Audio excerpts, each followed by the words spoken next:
Oh no, I'm running late. I'm late for a very, very, very important date. Hello, welcome in. I am RachelGamergal. I am a frog today. We love being a frog. I love being a frog. The frog is so much fun to be. So much fun. I drink a funny little potion. And, I'm a hippity hoppin'. Hey, stop it. Bear with me. I will have a fair amount of background noise. I'm trying to get my office set up, but I got tired of not streaming because I'm just waiting on the sound dampening panels to come in. And so I figured it would be really, really, really fun to stream because I haven't streamed in 2 weeks. So, let's get back in the swing of things, shall we? I'm going to be starting a new game. It's the Ace Attorney Trilogy is what we're playing. I'm playing the original Ace Attorney today. I plan on streaming for upwards of 7 hours. I believe the stream was originally supposed to start. Let's see.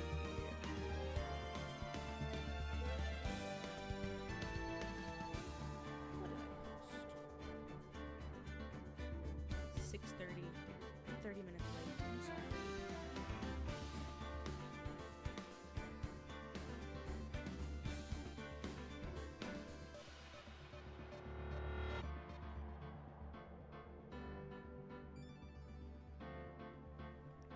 But let's get right into this. Let's do the first turnabout. It's been a while since I've played Phoenix Wright. I feel like I'm not gonna remember what all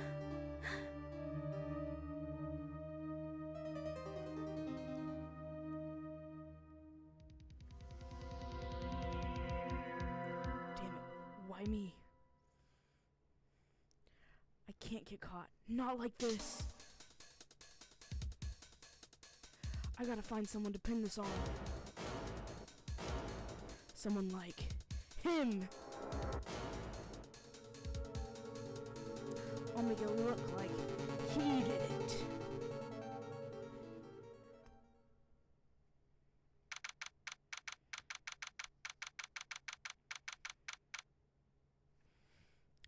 August 3rd, 9:47 a.m., District Court, Defendant Lobby Number 2.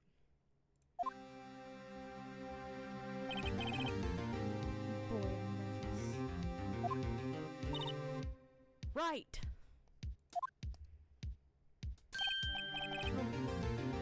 Hiya, Chief. Whew. I'm glad I made it on time. Well, I have to say, Phoenix, I'm impressed. Not everyone takes on a murder trial right off the bat like this. It says a lot about you, and your client as well. Thanks? Actually, it's because I, owe him a favor. Favor? You mean, you knew the defendant before this case? Yes. Actually, I kinda owe my current job to him. He's one of the reasons I'm here. Well, that's news to me. I want to help him out any way I can. I just really want to help him. I owe that much to him. Or I owe him that much. It's over! Finally, everything is over! Is that your client screaming over there? Yeah, it's him. Death to despair! I'm gonna do it! I'm gonna die! It sounds like he wants to die. Yeah.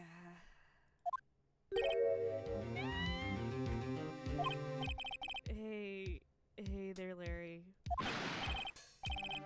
Dude, I'm just so guilty. Tell them I'm guilty.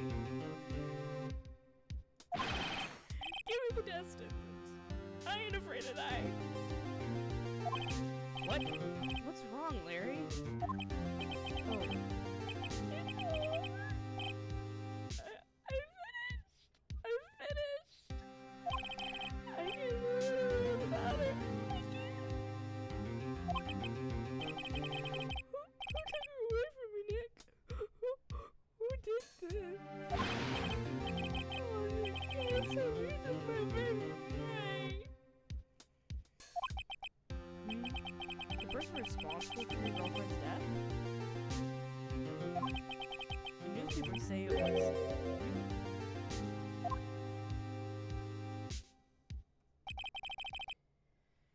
My name is Phoenix Wright. Here's the story. My first case is a fairly simple one. A young woman was killed in her apartment. The guy they arrested was the unlucky sap that was dating her. Larry Butts, my best friend since grade school. I think you need to get better friends. If your man gets himself in a pickle all the time and he's the reason you got this job. I'm just saying. I'm just saying, dog. Our school had a saying, when something smells, it's usually butts. I'm just saying, you know. I mean.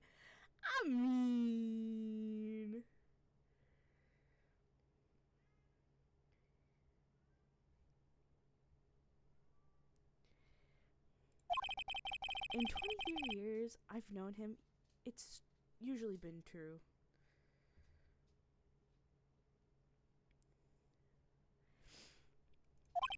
He has a knack for getting himself into trouble. One thing I can say, though, it's usually not his fault. He just has terrible luck.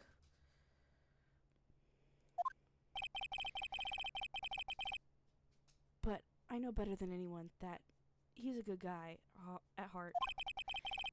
That, and I own one, which is why I took the case to clear his name. And that's just what I'm gonna do.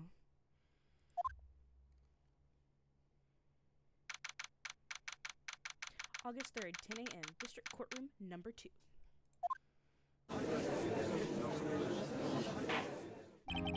Court is now in session for the trial of Mr. Larry Butts. Actually, I feel like he'd be gravelly, because this is a salt and pepper king we're staring at. Court is now in session for the trial of Mr. Larry Butts. The prosecution is ready, Your Honor. The defense is ready, Your Honor.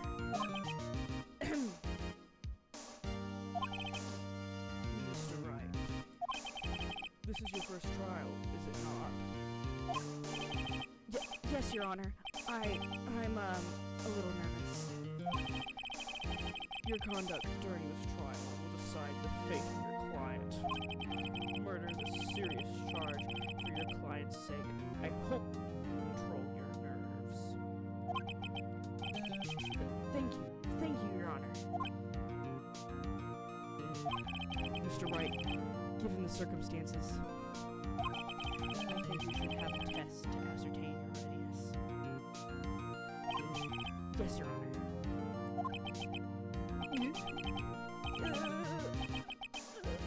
It's shaking.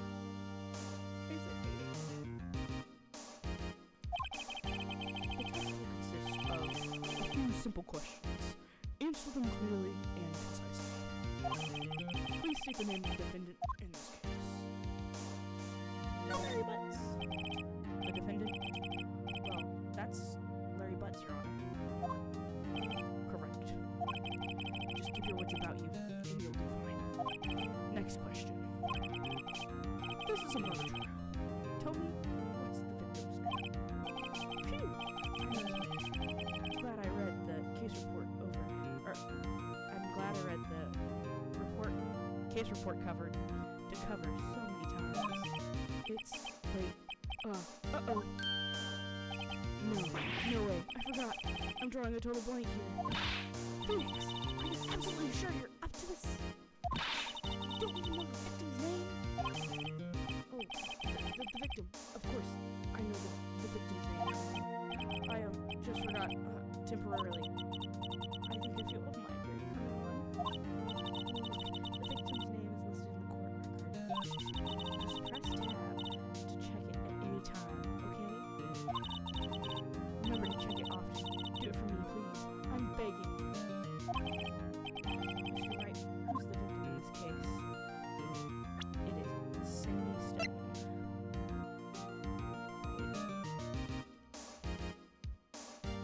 Yeah? It is Cindy Stone. The victim's name is Cindy Stone. Correct. Now tell me, what's the cause of death? She died because she was struck once with a blunt object. It was a clock. Correct.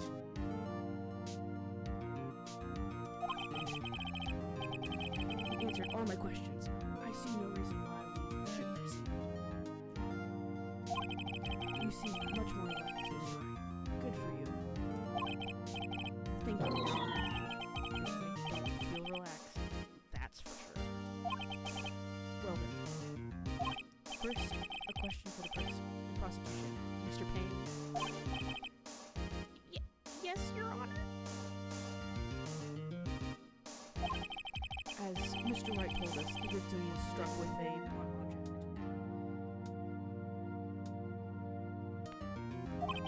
Would you explain to the court just what that blunt object was? The murder weapon was the statue of the thinker. It was found lying on the floor next to the victim. I see. The court accepts it into evidence. Statue added to the court record. A statue in the shape of a thinker. It's rather heavy. Mr. Wright, Be sure to pay attention to any evidence added during the trial. That evidence is the only ammunition you have in court. Use tab to check the court record frequently. You go like this, and you go like this, and then you hit this. Mr. Payne, the prosecution may call its first witness. The prosecution calls the defendant to the stand. Chief, what do I do now? Pay attention. You won't want to miss any information that might help your client's case. You'll get a chance to respond to the persecution later, so be ready. Prosecution, persecution. Woo! Mama's having a field day with her words. Let's just hope he doesn't say anything unfortunate. Uh-oh. Larry gets excited easily. This could be bad.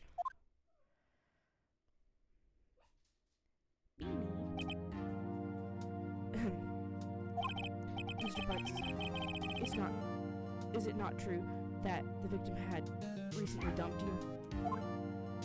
Hey, watch it, buddy! We were together! We were Romeo and Juliet! Cleopatra and Mark Antony!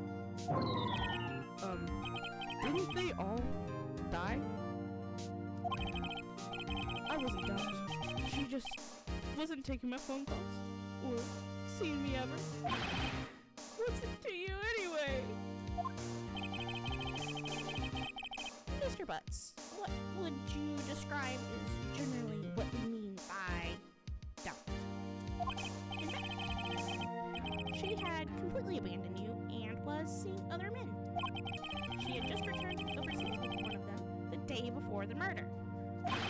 What do you mean, one of them? Lies! All of it lies! I don't believe a word of it! Your Honor, the victim's passport. According to this, she was in Paris until the day before she died. Passport added to the court record. Indeed, she appears to have returned the day before the murder. Dude, no way. The victim was a model. Sorry. The victim was a model, but did not have a large income. It appears that she had several sugar daddies. Wish that were me. Am I right? Am I right? Daddies? Sugar? Yes, older men who gave her money in gifts. She took their money and used them to support her lifestyle.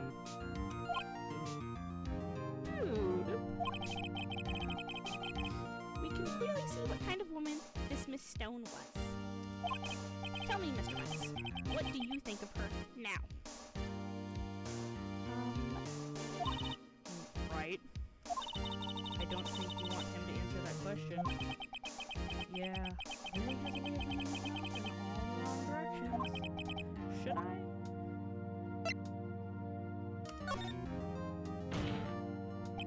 My client had no idea the victim was seeing other men. That question is irrelevant to this case. Oof. Oof.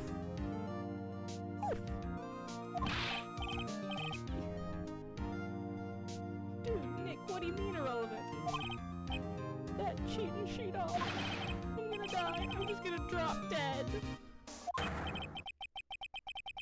Yeah, and when I meet her and left her, I'm gonna get to the bottom of this. Let's continue with the trial, shall we? I believe the accused's motive is clear to everyone.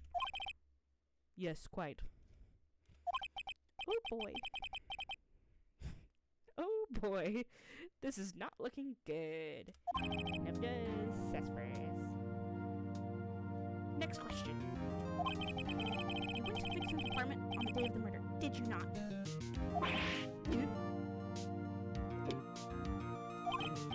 Well, did you or did you not? Well, maybe I did. Maybe I didn't. Uh-oh. He went. What do I do? I know. I'll say tell the truth. Yeah, I was there. I went.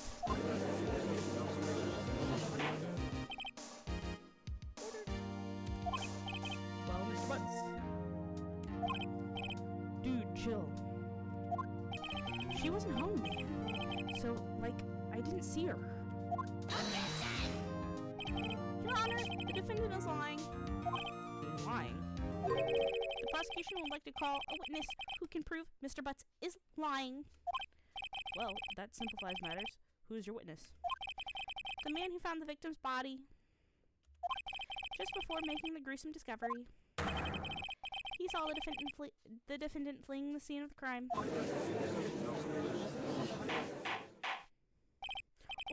Order in the court. Mr. Payne, the prosecution may call its witness. Yes, Your Honor. This is bad. On the day of the murder, my witness was selling newspapers at the victim's building. Please bring forward Mr. Frank Sawit to the stand.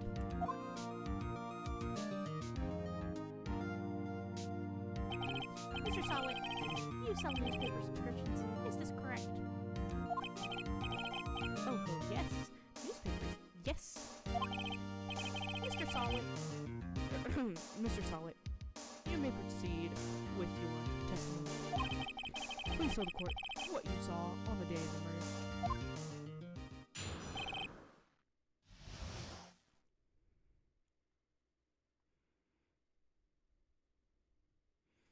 Alright. I was going door to door selling subscriptions when I saw a man fleeing an apartment. I thought, he must be in a hurry. He left the door half open behind him. Thinking it was strange, I looked inside the apartment.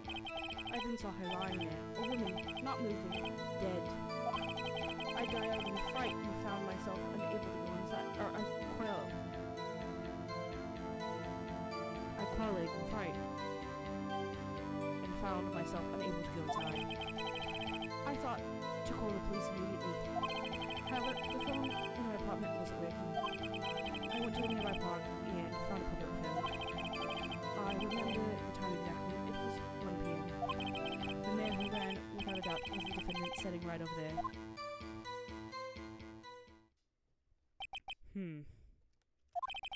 Larry, why didn't you tell the truth? I can't defend you against a testimony like that.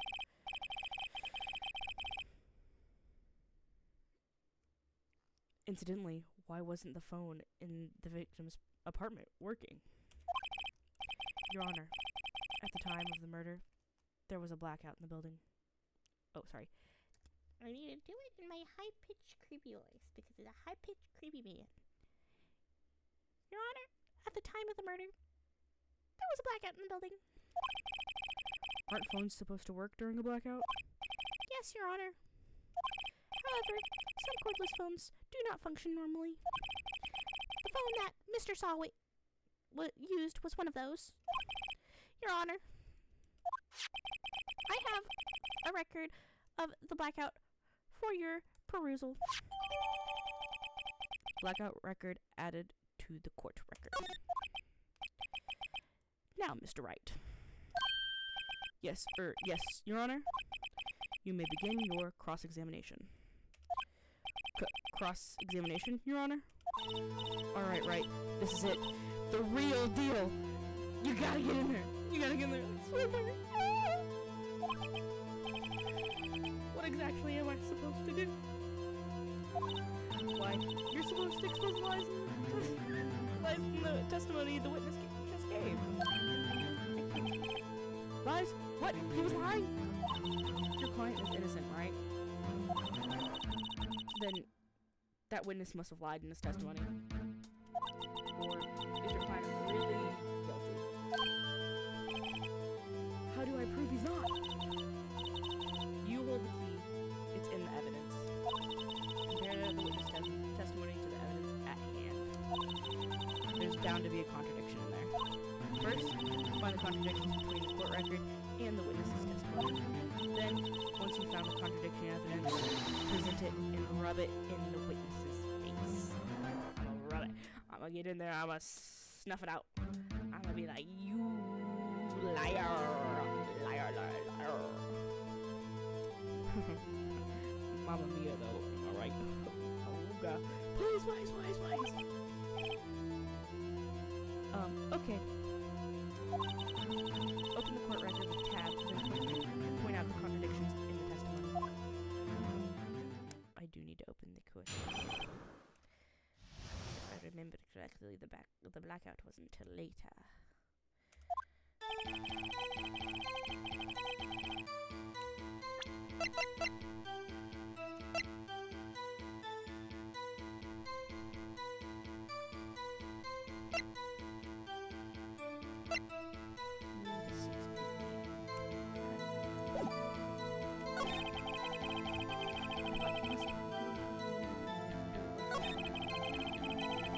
I was going door to door selling subscriptions when I saw a man fleeing an apartment. I thought he must be in a hurry because he left the door half open behind him. Thinking it's a little strange, I looked inside the apartment. I then saw her lying there, a woman, not moving, dead. I called in fright and found myself unable to go inside. I thought to call the police immediately. However, the phone in her apartment wasn't working. I went to a nearby park and found a public phone. I remember the time exactly. It was 1 p.m. Okay.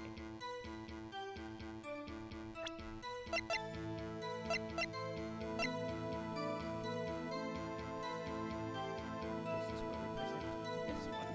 Objection! Time of death was found 4 to 5. You found the body at 1 p.m.? You're sure? Yes, it was 1 p.m. for certain. Frankly, I find that hard to believe. Your statement directly contradicts the autopsy report. The autopsy notes the time of death sometime after 4 p.m. There was no body to find at 1 p.m. How do you explain this 3-hour gap? Look at him sweat. Look at him sweat.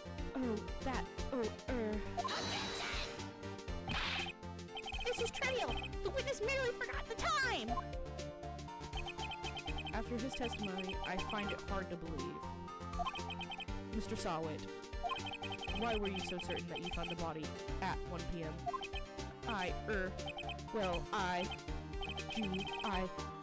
That's a really good question. Great job, Wright. Way to put him on the spot. That's all you have to do. Point out the contradictions. Lies always beget more lies. See through one, and their whole story falls apart.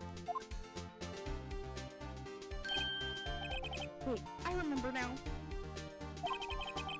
Would you care to give your testimony again?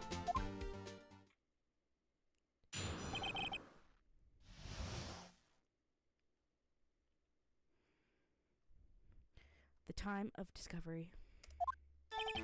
You see, when I found the body, I heard the time. There was a voice saying the time. It was probably coming from the television. Oh, but it was 3 hours off, wasn't it? I guess the victim must have been watching a videotaped program. That's why I thought it was 1 p.m. Terribly sorry about the misunderstanding. There is no power.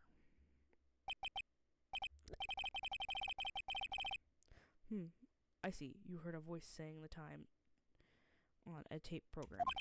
Mr. Wright, you may cross-examine the witness. Right. You know what to do. I've got this one. Heck yeah, I do. You see, when I found the body, I heard the time. There was a voice saying the time. It was probably coming from the television.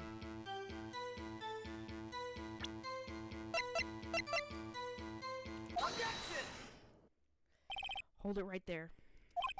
The prosecution has said there was a blackout at the time of the discovery. This record proves it.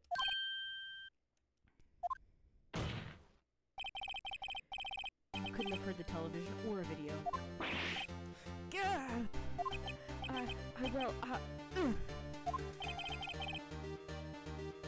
The defense has a point. Do you have an explanation for this, Mr. Solid? No, I find it quite puzzling myself. Quite. Wait, I remember now. Mr. Solid, court was referred to hear an accurate testimony from the very beginning. These constant corrections are harming your credibility. That and you seem rather distraught. My apologies, Your Honor. It must have been a shock finding the body. Very well, Mr. Solid. Let's hear your testimony. Once more, please. I almost said when. Hearing the time. Actually, I didn't hear the time. I saw it. There was a table clock in the apartment. Wasn't there? Yeah, the murder weapon. The killer used it to hit the victim. It must have been what I saw. You saw a clock. I guess that would explain it. The defense may cross-examine the witness. Gladly. Hearing the time.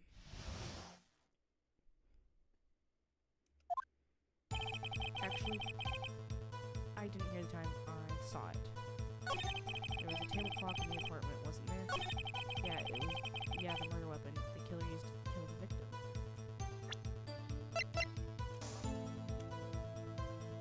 Objection! Wait just a moment. The murder weapon wasn't a clock. It was the statue. Now, how is this supposed to be a clock? What? You, with your objections and your evidence, just who do you think you are? Just answer the question, Mr. Solid. Hey, I saw it there, okay?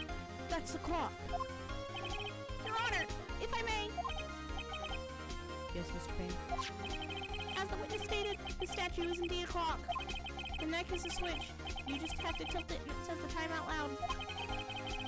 As it doesn't look like a clock, I submitted it as a statue. My apologies. I see. So, the murder weapon was a table clock after all. Well, Mr. Wright, it appears that the witness's testimony is correct. This is a clock. Do you have any problems with this testimony now? Your Honor, there is a gaping hole in the witness's testimony. The only way he could have known the weapon was a clock is to hold it in his hand. Yet the witness testified that he never entered the apartment. Clearly, a contradiction. Indeed. The witness knew it was a clock because he went into the apartment. You're lying. You were inside the apartment the day of the murder. Oh yeah? Prove it. Prove I went in there. I'll do better than that. I can prove you were the one who killed her. You struck her with the clock, and the shot of the blow triggered the clock's voice. That was the sound you heard. Order! Order in the court! Order in order!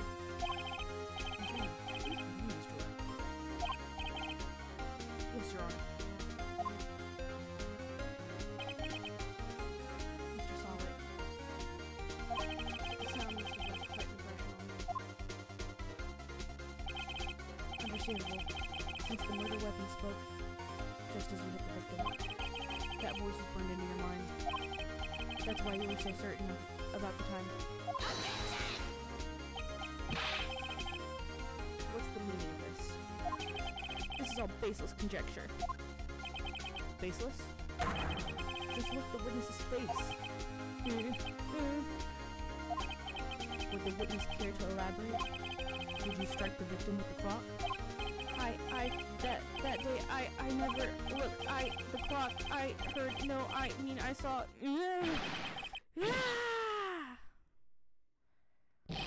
Shut up! Shut up! Shut up! Shut up! Shut up! Shut up! I hate you! It was him! I tell you! I saw him! He killed her! And he should burn! Burn! Give him death! Man threw his toupee.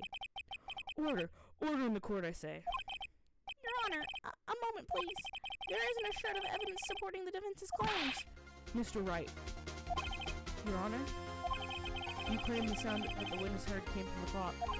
Do you have any evidence? The whole case is riding on this. I better think it through carefully. Your Honor, The sound Mr. Solid heard was definitely this clock. A fact is which is clear if you simply...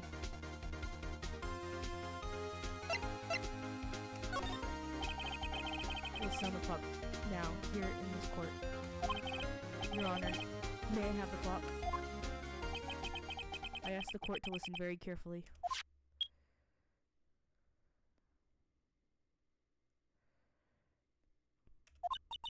I think it's 8:25. That's certainly a strange way to announce the time. Well, he is the thinker after all. So, we've heard the clock. So we've heard the clock. What are your conclusions, Mr. Wright? Mr. Payne, can you tell me what time it is now? It's 11:25. As you can see, this clock is exactly 3 hours slow. Precisely the discrepancy between what Mr. Sawit heard and the actual time of death. So, Mr. Sawit, try to talk your way out of this one. You forgot one thing. What's he talking about now? Well, it may seem like the clock is running 3 hours slow. It proves nothing. How do you know it was running 3 hours slow the day of the murder? You can't prove that. You don't have a case. He's right. How am I gonna prove that? Damn it. I was so close. Mr. Wright, it seems you lack the critical evidence to support your claim. Yes, Your Honor. This means I cannot let you indict the witness. Unfortunately. This ends the cross-examination of Mr. Frank Solid.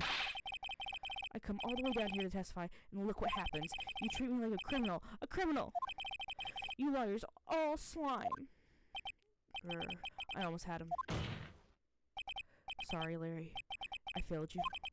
There's nothing I can do about it now. Yeah, there is.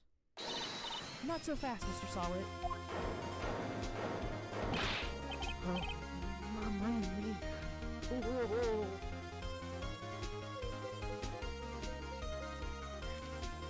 Mia, I mean, Chief.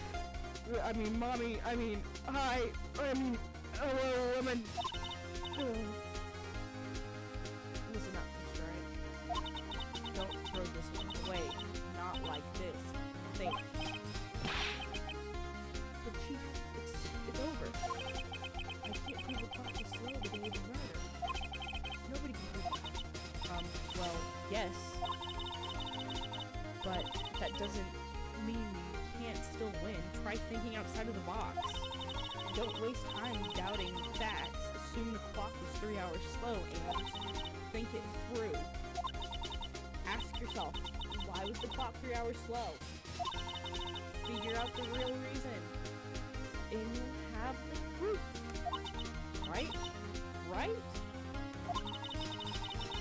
Can you think of a reason as to why the clock would be 3 hours slow? Yeah? Wait. Maybe I can prove it. You must have evidence somewhere that can prove it, right? Find it, and let them have it. Well, Mr. Wright? You say the clock was already running slow the day of the murder. Have you found the evidence to support this claim? Of course. There's a piece of evidence in the court record that can prove my claim beyond a doubt. Huh. Tough words. Let's see if you can pull this one off. Let's see this evidence. Evidence that proves the clock was running slow. Take that! The victim had just returned home from abroad the day before the murder. As we all know, the time difference between here and Paris is 9 hours. When it's 4 p.m. here, it's 1 a.m. the next day there. That clock wasn't 3 hours slow, it was 9 hours fast. The victim hadn't reset her clock since returning home. That's why the time you heard when you struck her dead in her apartment was wrong. Proof enough for you, Mr. Sawit, or should I say, Mr. Did It? So sassy. Sassy little baby.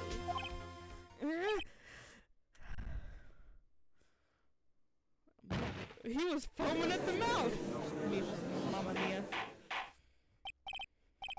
Order. Order, I say.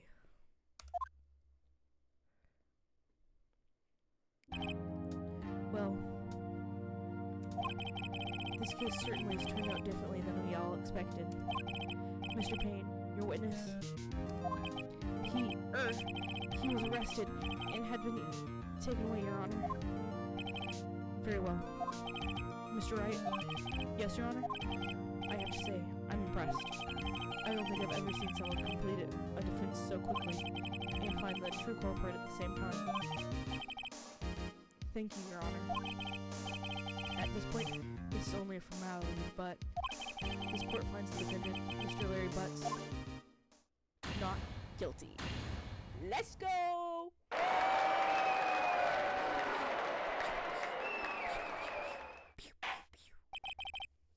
And with that, this court is adjourned. Yeah, it is. It turns out that Frank Sawit was a common burglar. He posed as a newspaper salesman to check and see when people were in and out of the house. That day, when Larry went to her apartment, the victim wasn't home. After he left, Mr. Sawit let himself in to do his dirty work. While he was searching her place, the victim returned. Flustered, Mr. Sawit grabbed the nearest blunt object he could find.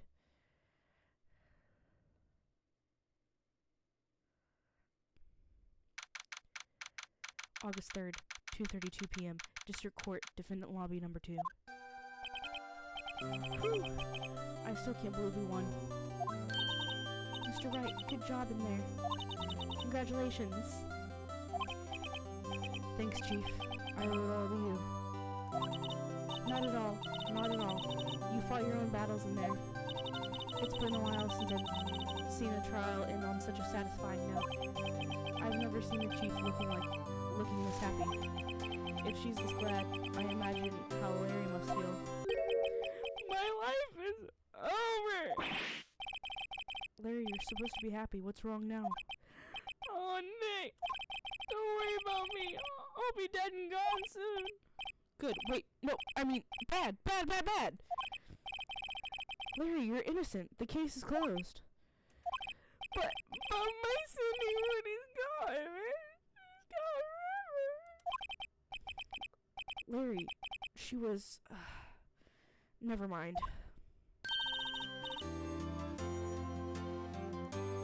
Congratulations, Harry. Yes, you. I can practically see the headlines now. Harry Butts, innocent.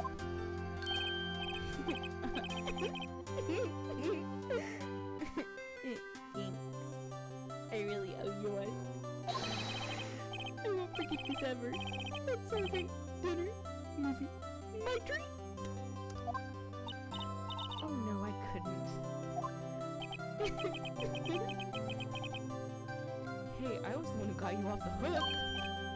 Oh, hey. Here, take this. It's a present. A present? For me?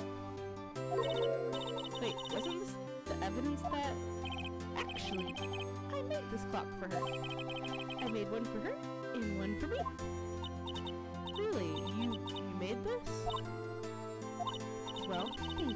I'll keep it as a memento. Yo, Nick. Do you believe it? I was so into that chick, and she was just playing me for a fool. No, I just make you want to cry. Larry.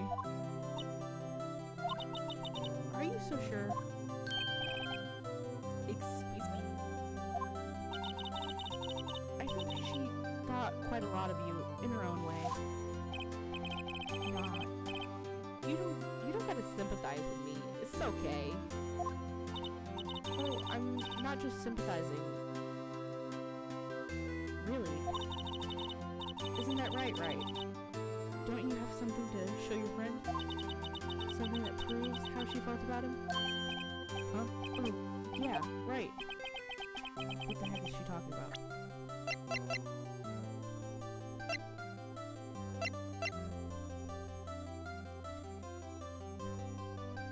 Take that! Check this out, Larry. Proof positive. You weren't just some chump to her. Huh? What about the clock? This is the clock you made for her, Larry. She took it with her when she traveled.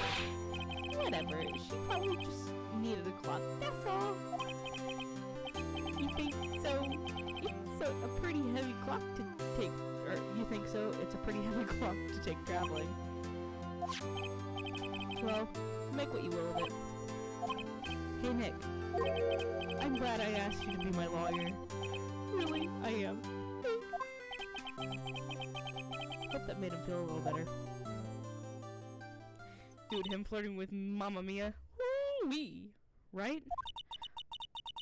I hope you see the importance of evidence now. Also, hopefully you realize things change depending on how you look at them. People too. We never really know if our client is guilty or innocent. All we can do is believe in them. And in order to believe in them, you have to believe in yourself. Right? Listen, learn, grow strong. Never let go of what you believe in. Never. Well, I think our work here is done. Shall we be off? Yeah, I guess so. Say, how about dinner? On me. We'll drink a toast to innocent butts. Yeah. Oh, speaking of Harry, you were saying part of why you became a lawyer was because of him. Yeah, part at least. You'll have to tell me more about it sometime, maybe over drinks. And so, my first trial came to a close. Larry slapped me on the back and said, "Gee, Nick, it's good to have friends." But I'm pretty sure he's not going to pay us. Unless you count the clock that he gave me. I didn't know it then, but that clock was soon going to be back at the center of another incident. And my promise to tell the chief about me and Larry would be one promise that I wouldn't be able to keep.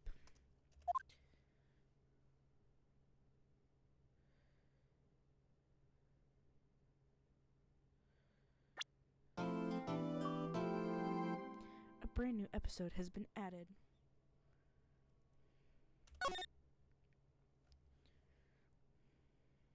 Yes, I want to save my progress, and I'm going to take a quick intermission because I'm going to go get a snacky, and I'm going to come back, and we will pick right back up. It'll be like maybe 5-10 minutes. So, give me like 2 seconds, and I will be right back.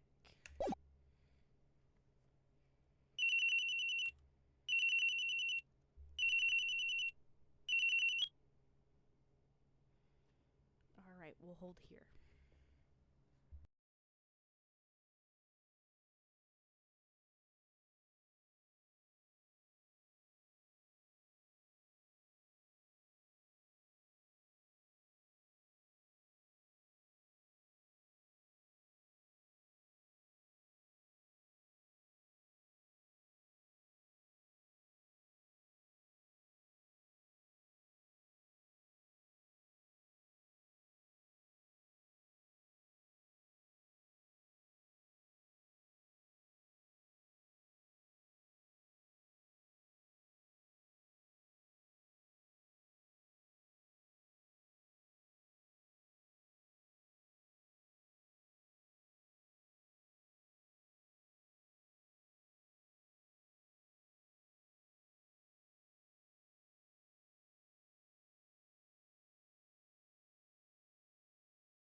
Alright, we're back. Hello? This is Maya. Hey Maya, it's me. Mia! What's up? You haven't called in a while. Sorry, I've been so busy. How have you been? Well, lonely. And it's your fault. Nah, I'm just teasing. I've been great. Finally getting used to having my own place. That's good to hear. Actually, I'm calling because I have a favor to ask. I know. You want me to hold evidence for you. Sharp as always. There's a lot of buzz about an upcoming trial. I just don't feel safe keeping the evidence here. Gotcha. So, what is it this time? It's a clock. A clock? Yeah, it's made to look like a statue. The maker, it tells you the time. I thought you might like it. You always like toys. Hey, I'm not a little girl anymore, sis. Now. You know I'm only teasing. I should probably tell you the clock isn't talking right now. Huh? It's not working. That's lame. I had to take the clockwork out. I'm sorry. I put some papers inside it instead. Papers? Is that the evidence then? Well, there's a possibility that it might turn out that way, yes. Can you come by the office tonight, say 9 p.m. to pick it up? I'll be in pre-trial meeting until then. Okay, sis. But I expect dinner. Something good. Like burgers. I could really go for a good burger. Okay. We'll hit the usual joint. Alright, it's a deal. Okay, sis. I'll see you soon. Yep, I'll be waiting, Maya.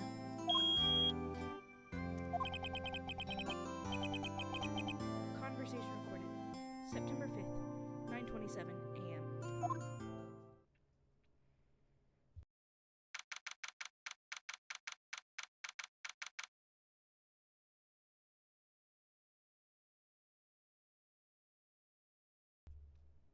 September 5th, 8:57 p.m. Faye & Chloe Law Offices. Now, Miss Faye, I will take what's mine. The papers. I'm sorry, but I can't give you what I don't have. Miss Faye, you're a poor liar. Why, I see it right over there. That must be the thinker that swallowed those papers. How could you know? Ho. You are not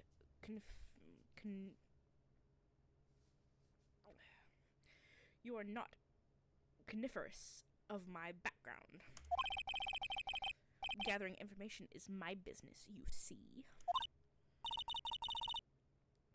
I should have been more careful. Ho. My dear Miss Faye, I'm so very sorry. But I'm afraid I must ask for one more thing. Your eternal silence. Farewell, Miss Faye. Bonk. She got hit with a bonk. She got bonked real hard. Look at that crazy man. Look at his crazy eyes. Red, white, blue.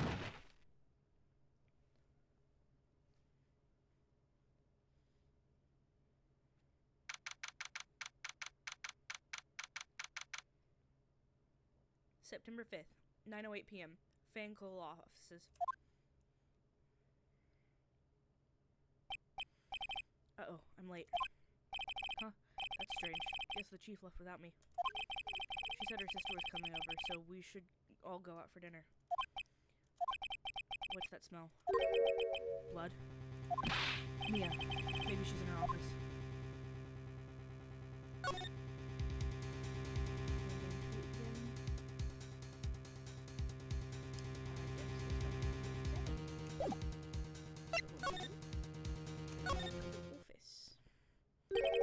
That smell.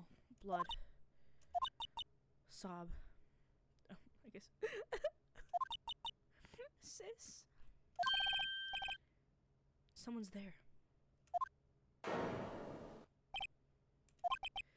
Chief? Chief? Chief?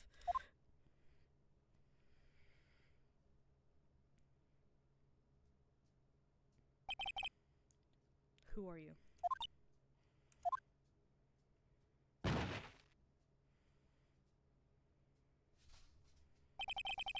strange girl dropped out cold. I left her lying on the sofa. I went back to the chief, where she lay under the window. Her body was still warm. I could feel it when I held her shoulders. Then, all too quickly, it began to fade, until finally she was cold.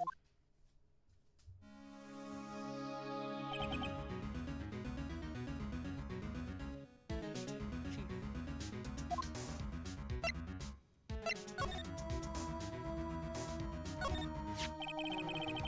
It's impressive with dried blood. Ironic that it became a murder weapon yet again.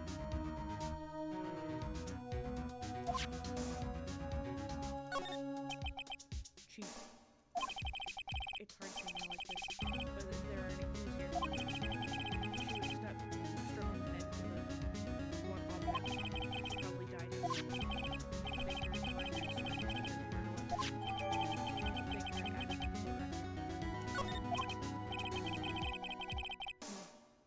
There are some glass shards near the chief's body.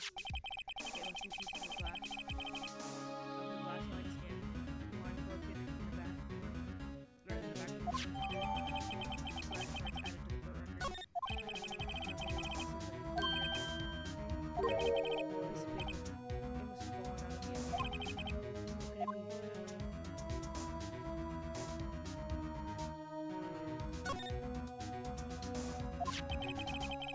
A word written in blood on the scrap of paper. Maya. Did Mia write this? This paper. Department store dated yesterday. See added to the report. I think that's enough to make it. Let her go with this. Find out what that girl was doing there.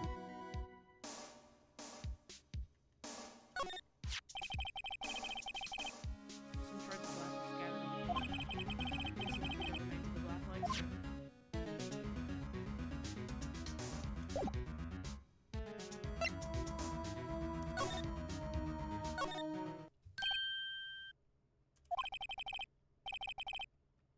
That girl just now, where did she go? I put her right there, on that sofa. Uh-oh. I hope she didn't run on me. Yipes. Ip, ip, ip. Oh no! Ip, ip. Don't scare me like that. Excuse me, but who are you? It's okay. I work here.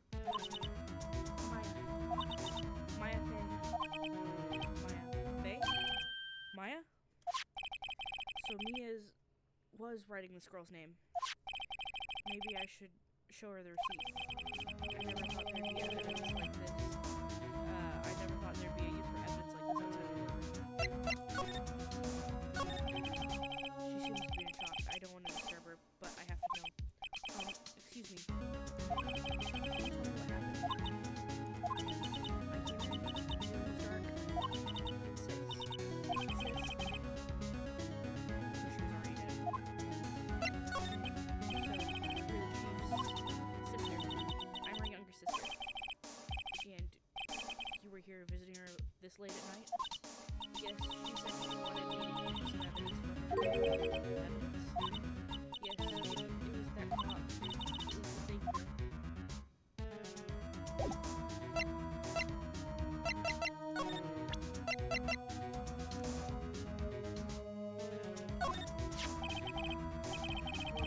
Before Mia died, she wrote a message with her own blood. She wrote it on the back of this receipt. That's my name. Why? Why would she write my name? Why would sis write my name? Uh-oh. Nah. I better not ever call her this.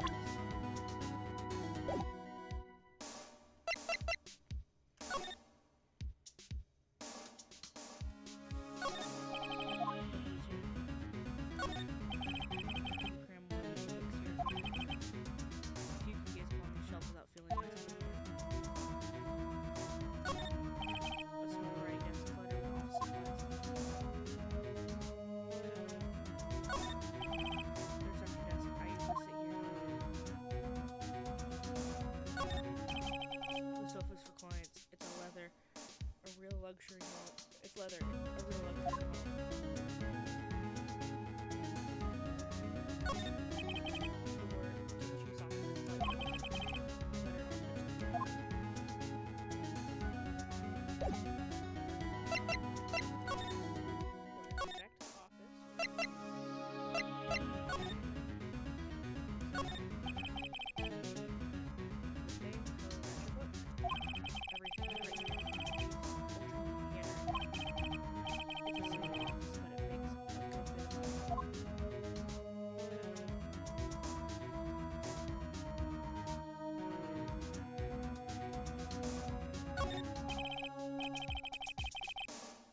Surprisingly, Chief was never good with machines.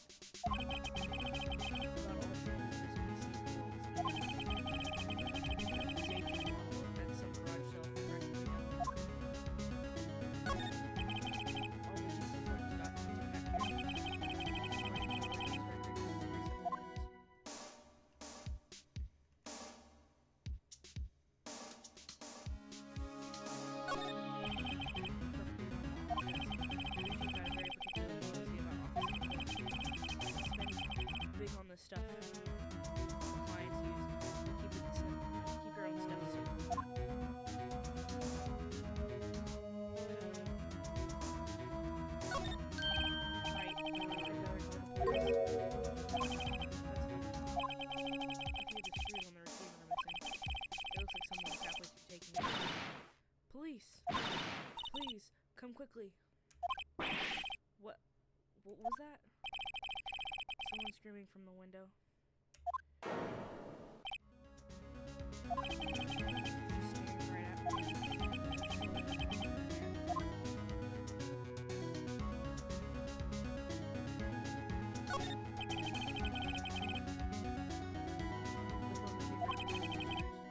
I better not use it.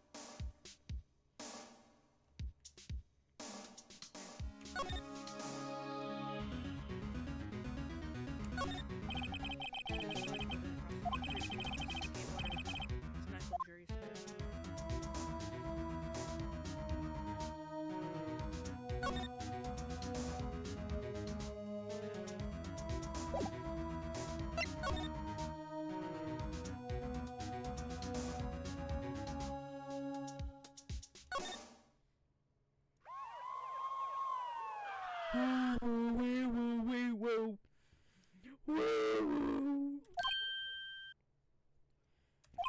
The police! It sounds like they're coming this way. Freeze! Police!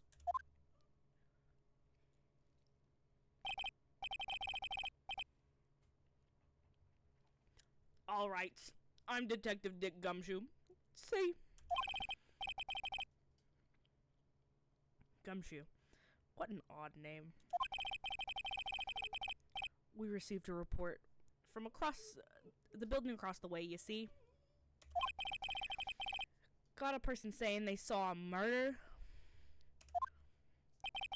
It must have been that woman I saw. Anyway, I don't want either of you moving an inch. 'Kay? Great, just great. Maya, wait, she wouldn't have... Nah. Whoa! Excuse me! This word, Maya, here mean anything to you? That's my name. What? The victim drew this here note in her own blood, see? With her dying breath, she wrote down the killer's name. Killer? I'm not... Case closed, you're coming down with me to the precinct, ma'am.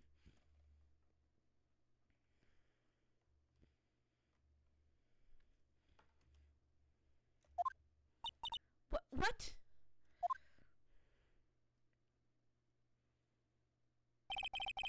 I'm so sorry if you hear my dog breathing. He decided to take post right by my microphone. Mia's younger sister, Maya, was arrested on the spot. She was taken in for questioning and didn't get out until the next morning.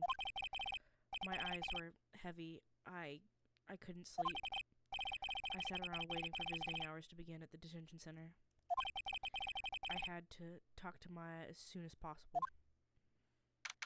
September 6th, 9:07 a.m., detention center visitors room. Give me 1 second. I have to do something.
Sorry about that. I had to let my stank nasty dog out because he pooted and he's big and it really smells for the size that he is. that's him flopping around in the background. He's the size of a horse. I might post pictures of him on Twitter soon. Not sure. September 6th, 9:07 a.m. Detention Center Visitors Room. Wow, they have poor Maya locked up like a criminal.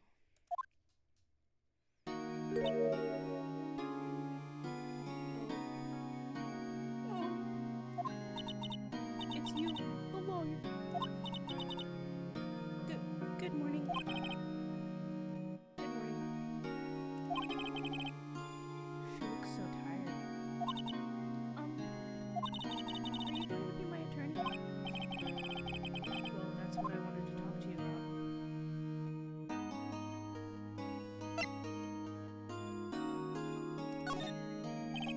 First things first, I better get her cheered up. Yeah, of course I will. Cheer up. Really? Whoa. Did I say the wrong thing? She looks sadder now. What's wrong? You don't think I can do it?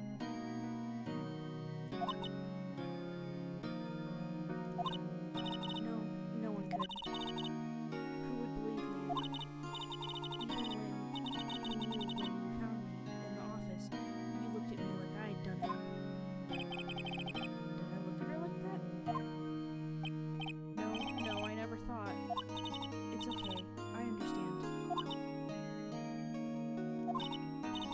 And I've also heard about you. Heard? What have you heard about me?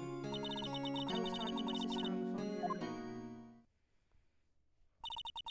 Today was my junior partner's first time in court. Wow, really? How'd that go? It was quite the scene. Honestly, I was on the edge the whole time. It's been a while. Ha! So he crashed and burned. He's a genius. One of those strike fear into the hearts of evil types. The only thing he's lacking is experience. Huh! Sounds like it was fun. Well, I know who to go to if I ever get in trouble now. I don't know, Maya. I think you might want to give him 3 more years. That is, unless you want to be found guilty. That's what she said. And that's what she said. I'm sorry. I didn't mean to insult you. No, it's okay. It's true, I guess. But at the same time, I can't just sit by and watch. Then I think of the person who did this to Mia. I know.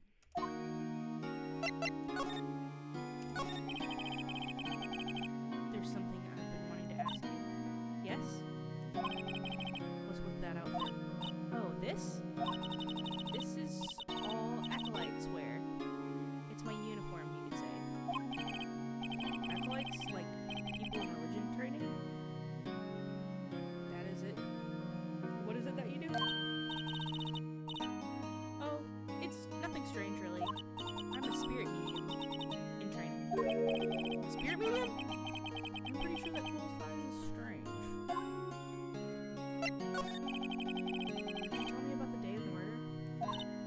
Yes. Let's see. That morning, I got a call from my sister. She wanted me to hold on to a piece of evidence for an upcoming trial. Evidence? Yes. That clock shaped like the thinker? The one Larry made. How could that have been evidence in a case? Right. She said something about that. I remember. Do you want to hear it in her own voice? Her own voice? Yes. I'm pretty sure our conversation is on my cell phone. You recorded it? Yeah, I forgot how to delete those things. So, you say you have a conversation with your sister on your cell phone? Let's hear it. Right. Oh. I just remembered that the detective took my shoe. The detective took my shoe. Gumshoe took her phone.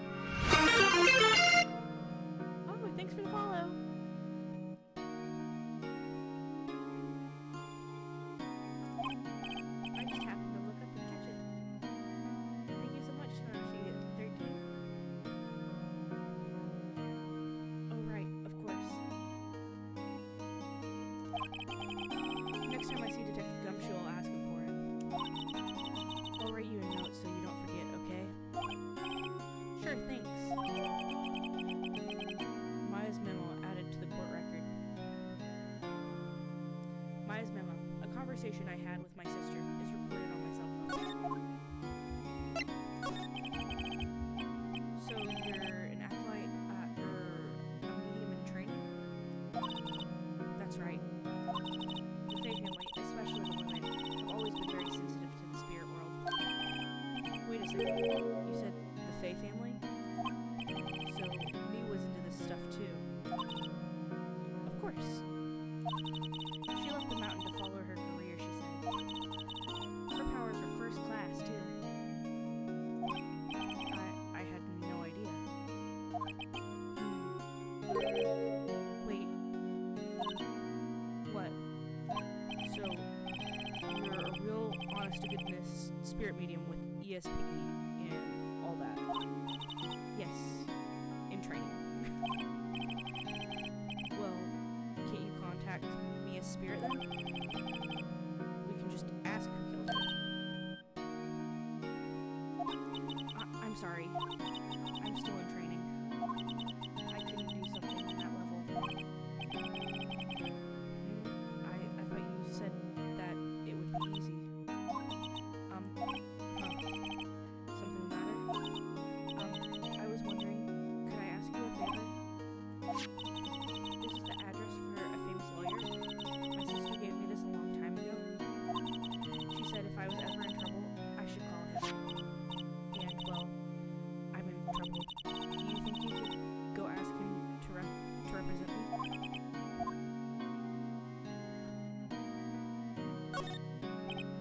Sure, why not? I'll go ask him. Thank you so much. I have no one else to turn to. Really? I'm right here, lady. Literally right here. I also just offered to do it pro bono.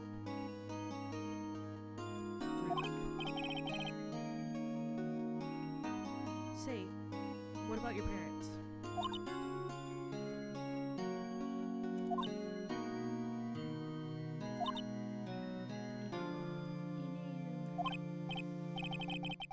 I see. Don't worry. Leave it to me. Thank you. The trial's tomorrow at 10. What? Tomorrow? Tomorrow? What if this guy refuses? They told me that if I didn't find one, the state will pick an attorney to defend me. When will that happen? They're giving me until 4 this afternoon. My visiting hours are almost up. I better hurry. Right. I'll be back. Can you tell me about the day of the murder? Sorry, I know it must be hard. No, it's okay. All I've been doing the last few hours is talking about it. I've kind of gotten used to it. Let's see, that morning I got a call from my sister. She wanted me to hold on to a piece of evidence for the upcoming trial. That's the thinker clock that Larry made. It practically qualifies as a serial murder by now. So then, when did you arrive at the office? It was right around 9. The lights were off and I could smell blood. Then I found her, my sister. Thanks, Maya. That's all I need to hear for now. Alright. Let us go talk to Gumshoe. Actually, let's do Grossberg first. September 6, Grossberg Law Offices. According to the receptionist, the big boss is out. She couldn't say when he'd be back. It must be hard to keep track of everything when you're a famous lawyer. Not to mention, run an office like this. I guess I'll just have to come back later. We're going to examine the big painting. The painting has been bugging me ever since I stepped in here. The oil paint is so thick it's practically giving me a stuffed nose. I'm sure the price is nothing to sneeze at either, for that matter. Anything else? A solid mahogany desk. The wood's been polished to a deep luster. expensive-looking mahogany bookshelves filled with expensive-looking books. Funny. They don't look like they've ever been read.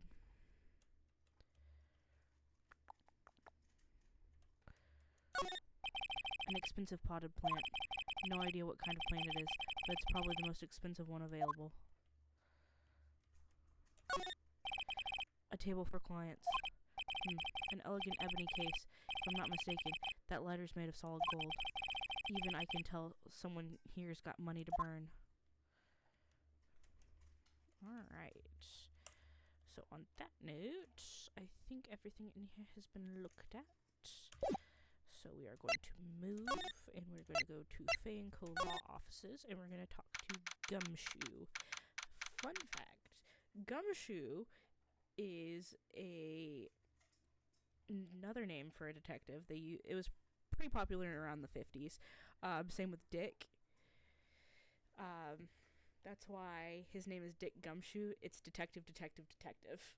And I think it's hilarious, and I pick up on it every time because the little nerd in me is absolutely in love with anything that's detective / law-minded. So, like, Nancy Drew books. I was really into The Good Wife for a while. I really just... If it has crime in it, and we're going through trials, me and those lawyers are tight, man. I love lawyers. I really couldn't tell you. There's just something about them. I mean, something about a salt and pepper lawyer just sounds great. Ooh, give me that man. All right. September 6th, Faye & Co. Law Offices. The office is filled with police officers. They're all busily searching for clues. Hey, you there! This is a crime scene, pal! No trespassing! Oh, sorry. Don't I know you from somewhere? Wait, you're that Butts guy, aren't you? No, Phoenix Wright. How could anyone mistake me for Larry? I guess I got the wrong name, Mr. Wright. Sorry about that. That Butts guy, he was a killer. And you're no killer, right? He was proven innocent. Right. And you were... Detective Gumshoe. Gumshoe, wasn't it? Dick Gumshoe? Right. At your service. Hang on. That's Detective Gumshoe to you, pal. Anyway, get the name right. And don't go calling me Dick. Hey, Dick, get over here. Yes, sir. But be right there.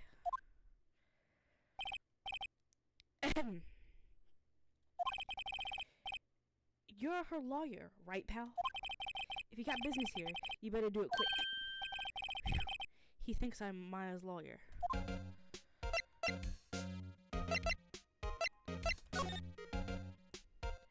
Mia. About Miss Faye, did you do an autopsy? You want to know the results, eh? Now don't you look at me like that, pal.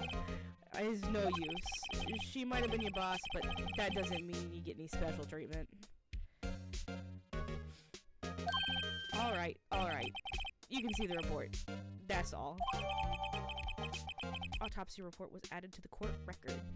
Time of death, 9/5 at 9 p.m. Single blunt force trauma. Death was instantaneous.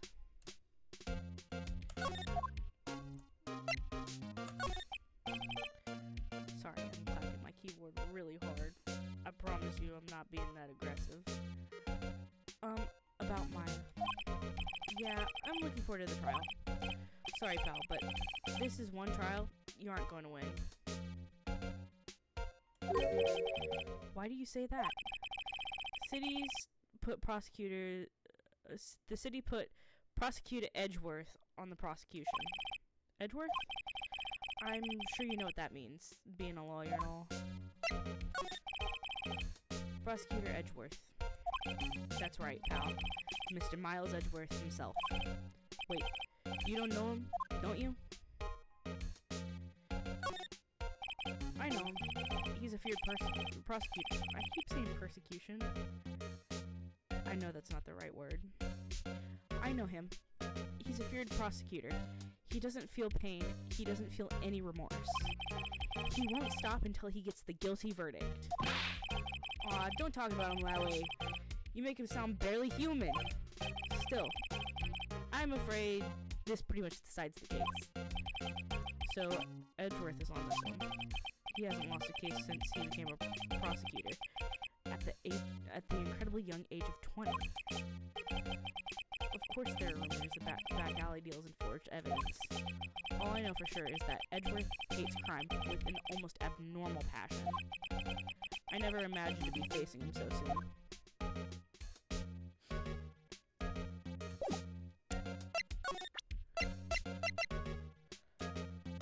We're gonna present him with Maya's memo.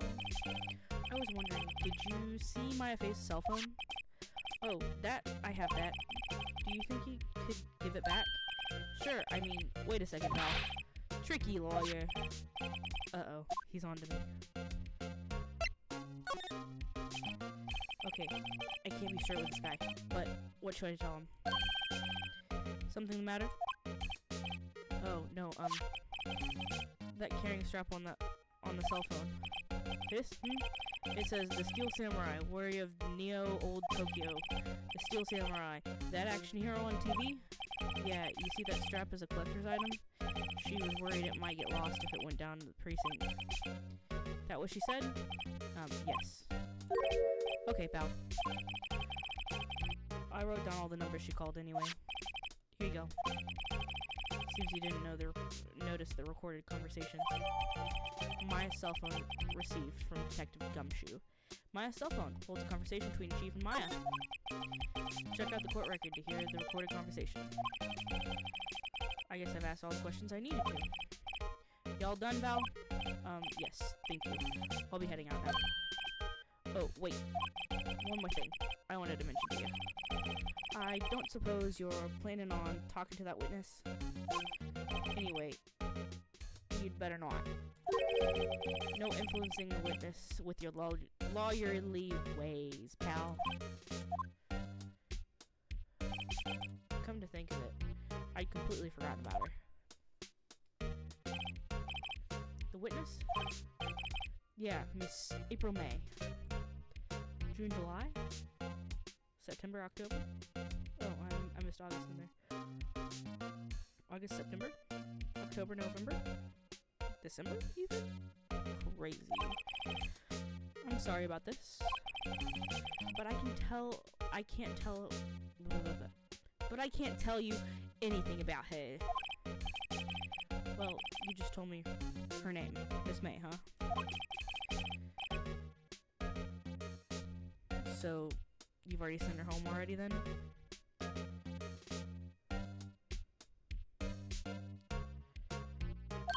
Haha, you're trying to use your lawyerly tricks on me now.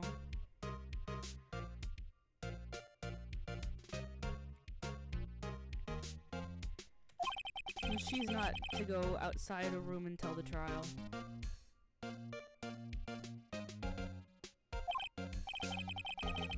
So she's still in the hotel across the way. I guess I should know better. I guess I should know better than to try and get a detective to leak information. You got that right, pal. Time to pay a visit to Miss May.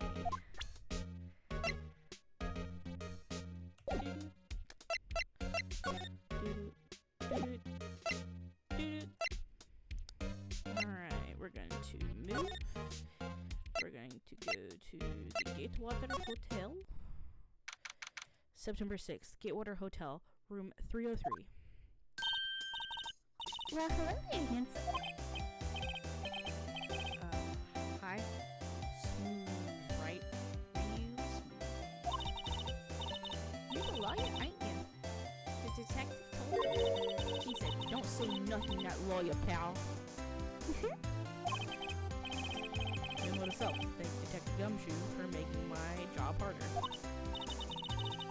Gee, this is like something out of a movie. This is really exciting. I can hardly contain myself. Ooh, let me go freshen so I can look the part of the beautiful eyewitness. I pity a lawyer that has to cross-examine that one.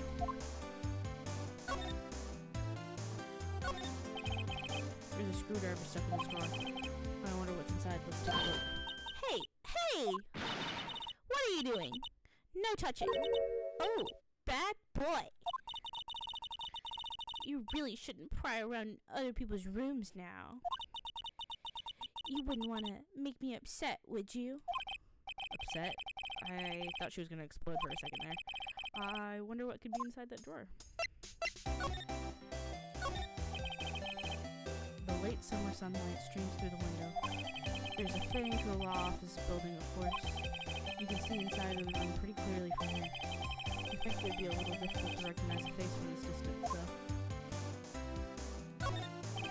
A bottle and 2 glasses on the table. Somebody must be staying with her.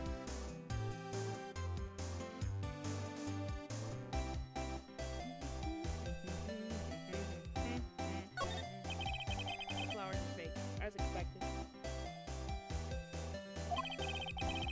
I know sunflowers and tulips, but that's about the extent of my floral knowledge.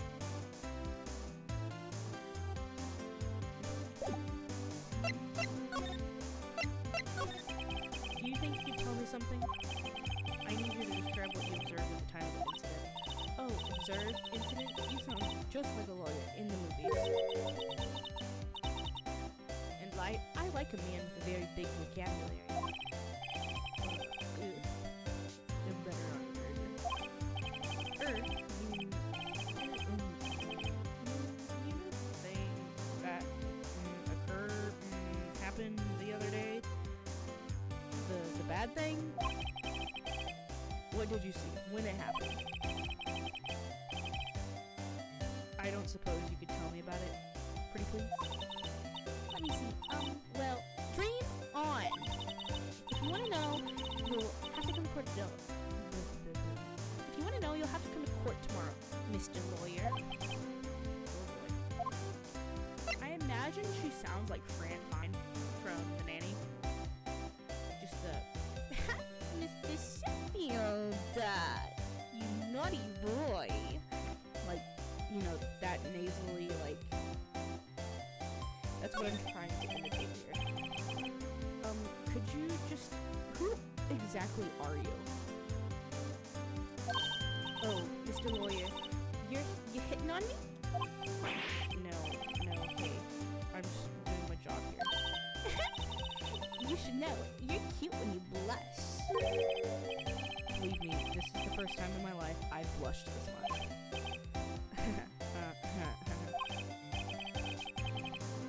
Right, can you just tell me what it is you do? Well, no. You had your little hopes up, didn't you? Oh boy. I see, there are 2 glasses on the table. Is someone staying here with you? Oh, amazing powers of observation. You must be one of those famous detectives like on the television. Oh, not me. I'm just a lawyer. Say, Mr. Big Detective, why don't you go look for clues in the garbage? Miss May doesn't like nosy little lawyers. Oh boy.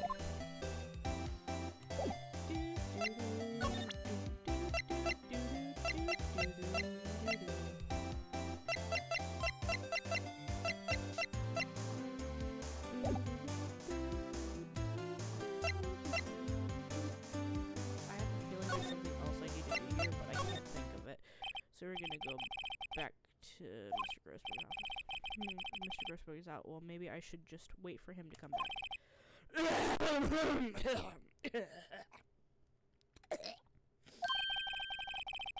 If that wasn't the most over-the-top clearing of the throat I have ever heard.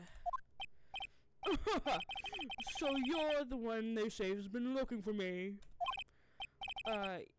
Yes, that's me. He looks even grander than I imagined. That badge on your collar. So you're a lawyer, are you now? Yes, well, yes. And what do you want? I'm not particularly busy these days. I'm not particularly busy these days. Please proceed. Not busy? Then how come you could get in how come no one could get in touch with you? Something the matter? You came to see the one and only Marvin Grossberg, did you not? Well, here I am, boy. What do you want out with it? Well, sir, actually, it's about Maya Fey. Yes, Maya Fey, go on. Why this strange reaction? Acha-cha. I'm really quite busy here, son. I can't go taking cases on a day's notice. No, it's quite impossible. Wait a second. How did you know the trial was tomorrow? Anyway, I'm afraid it's entirely impossible for me to represent her. I'm sorry. End of discussion. What's going on? He refused me before I even had the chance to ask him.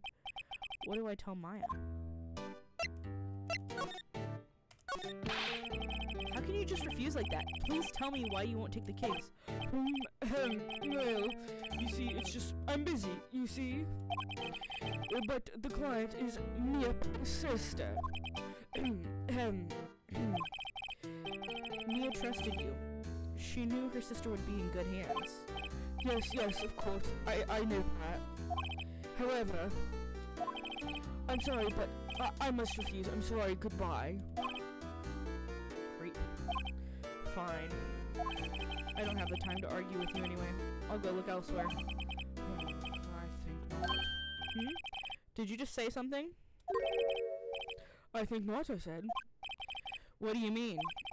I'm terribly sorry, but I'm afraid that no lawyer worth their salt will take this particular case.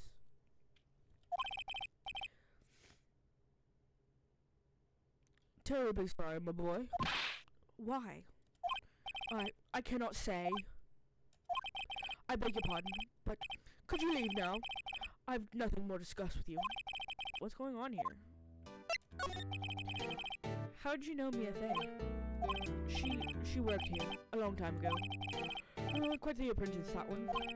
Learned my techniques in the blink of an eye. She left one day, quit suddenly. She had a mission, you see. A mission? A mission? You can see it in her eyes. She followed with a burning passion. She never looked back at that one.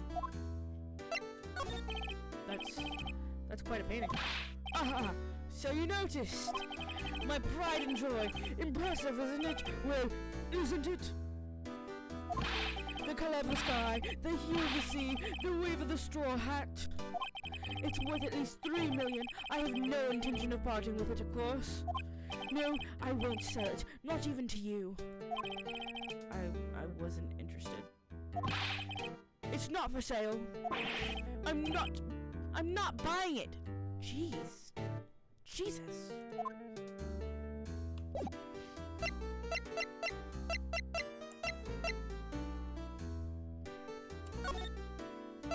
Alright, so back to the detention center we go.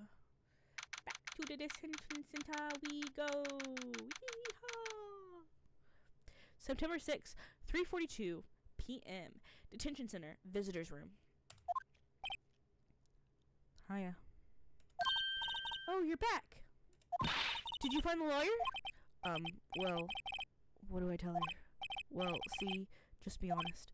I really don't think you should use that guy. He didn't seem healthy. He was all skin and bones. What really happened? You don't mean he refused to help? I see. I've been abandoned then.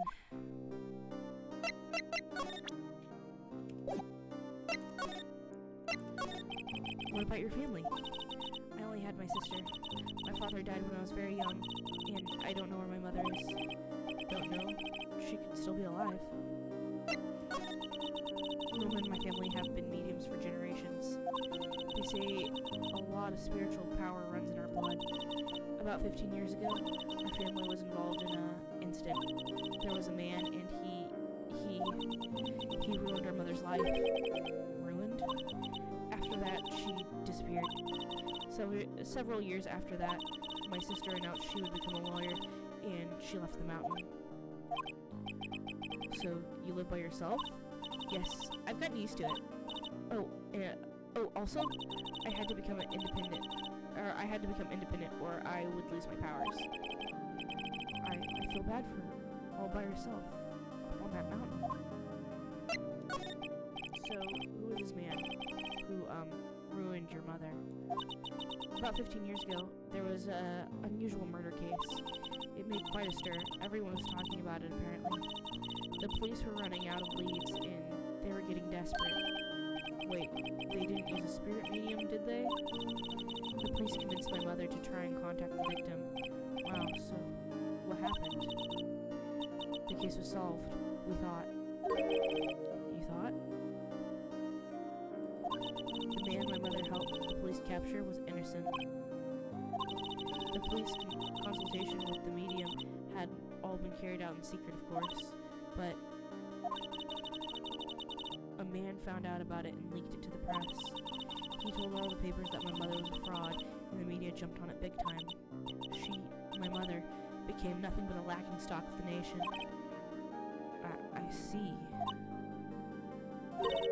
White. Excuse me? White?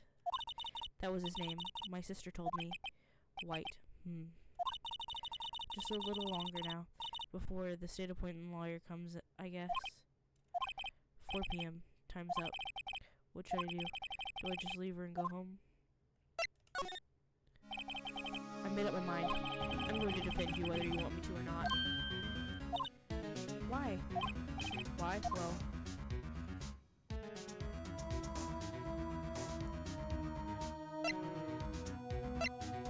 I'm gonna go with I can't abandon you. No one is as sad as a person without any friends. I know I've been there for a long time. I know I've been there a long time ago. Why did I become a lawyer in the first place? Because someone has to look out for the people who have no one by their side. Maya, I won't abandon you. You can count on me. That's so kind of you.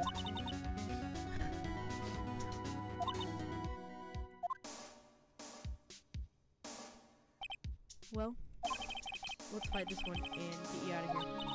Right, thank you. She smiled at last.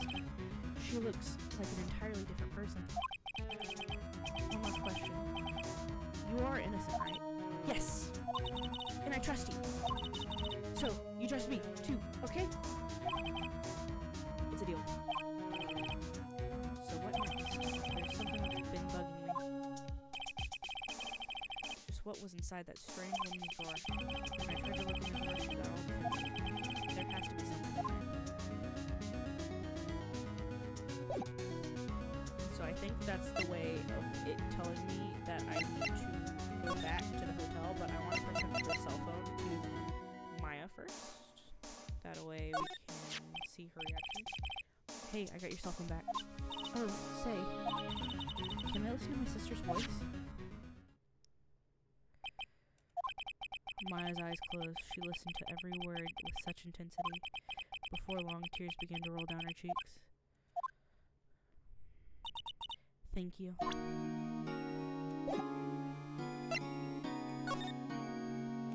I know I just made her sad, but, like, I felt like that had to happen. Okay, water's where we need to go. Good afternoon, sir. Excuse me, you are? Oh, yes, I beg your pardon, sir. I'm the bellboy of this establishment. At your service, sir. Oh, right. I've just come up to deliver the room service, sir.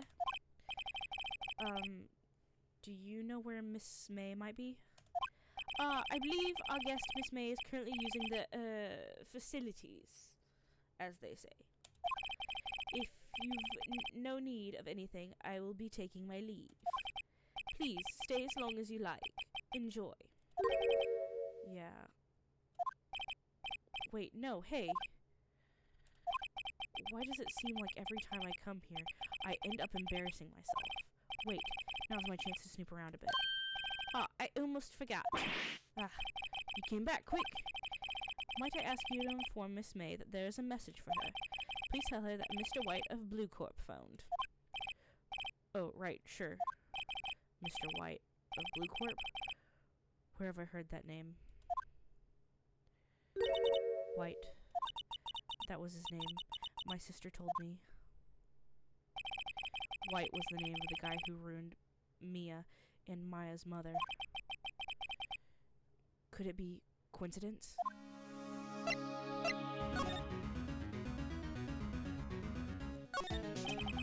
a screwdriver sticking out of the half-open door. Now's my chance to see what's inside. What do we have here? A wiretap? I wonder what a woman like her could be doing with a thing hiding like this. A wiretap added to the court record. There's definitely something suspicious about this Miss May. Why would she leave something like this in a hotel room? There's a story behind it all. I know this. Alright, I'll be using this bit of evidence tomorrow, in tomorrow's trial for sure. For Maya's sake. I'll get to this woman's bottom. Wait, you know what I mean. Oh, Bellboy. Are you still there? Uh-oh, time to scream. I look forward to tangoing with you tomorrow, Miss May. In court! In court! You will see me? In court.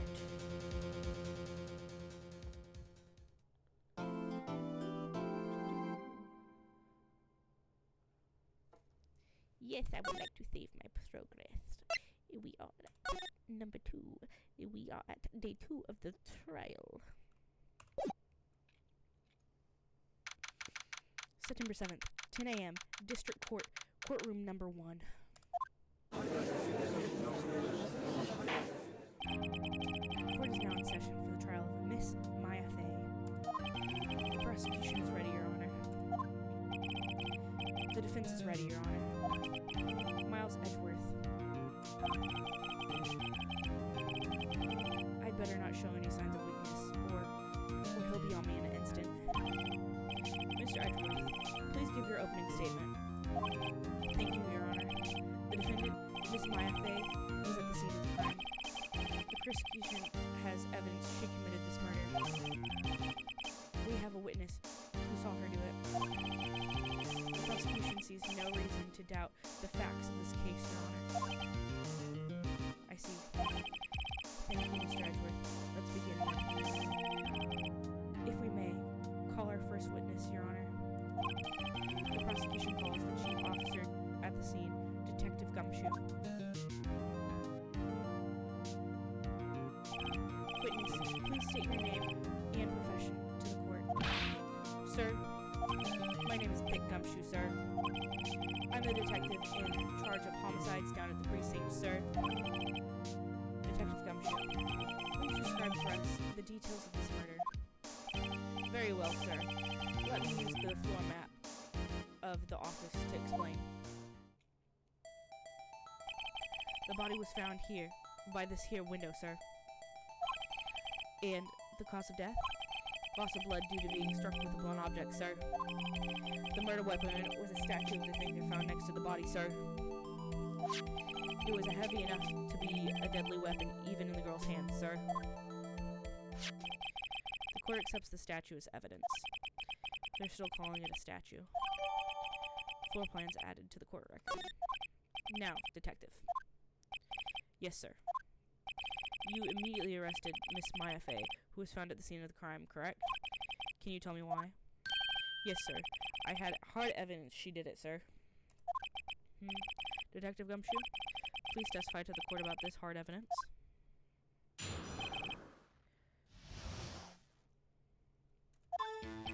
As soon as the phone call came in, I rushed to the scene. There were 2 people there already. The defendant, Miss Maya Fay, and the lawyer, Mr. Phoenix Wright. I immediately arrested Miss Maya Fay. Why? We had a witness account describing her. The witness saw Miss Maya Fay at the very moment of the murder. Very moment, you say? Very well, Mr. Wright. You may begin your cross-examination. Yes, Your Honor. Cross-examine? Cross-examine what? I couldn't see a single contradiction in that testimony. Whoosh. Smack. Hey, Maya just threw something at me. What's this?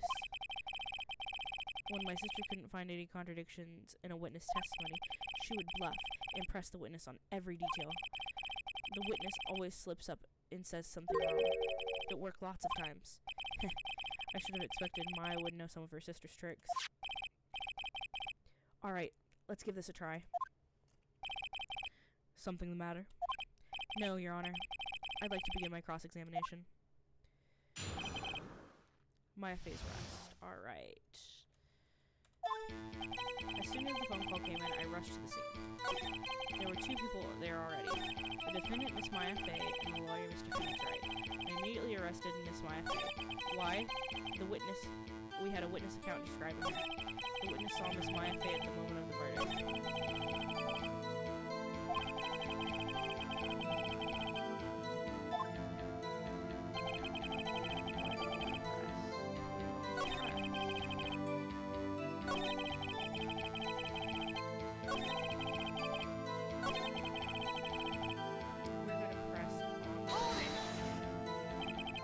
Hold on just a second. Yeah. If I heard correctly, you said you arrested her because you had hard evidence she did it, correct? Huh? Did I just say that? Me?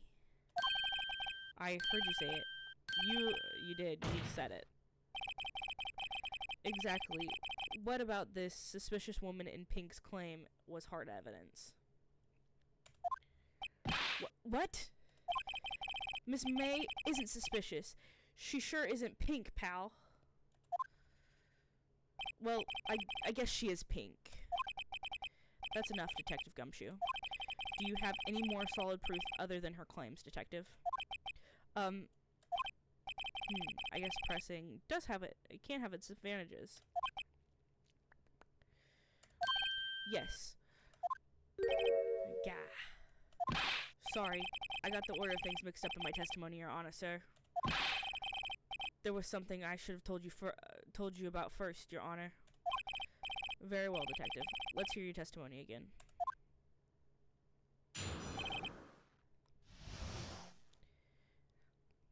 Hard evidence. After securing the suspect, I examined the scene of the crime with my own eyes. I found a memo written on a piece of paper next to the victim's body. On it was the word Maya, written clearly in blood. Lab results showed that the blood was the victim's. Also, there was blood found on the victim's fingers. Before she died, the victim wrote the killer's name.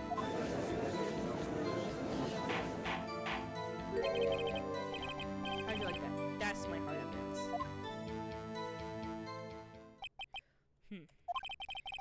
Before we begin cross-examination, I have a question for you, Detective. Your Honor? Why didn't you testify about this vital piece of evidence the first time? I know. I'm real embarrassed. I forgot, Your Honor, sir. Try to be more careful. Very well. The defense may begin its cross-examination.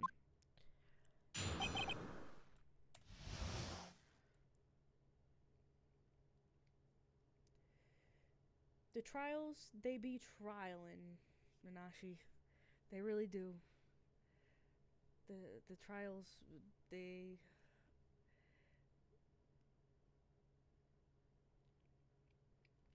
there, for sure, for sure.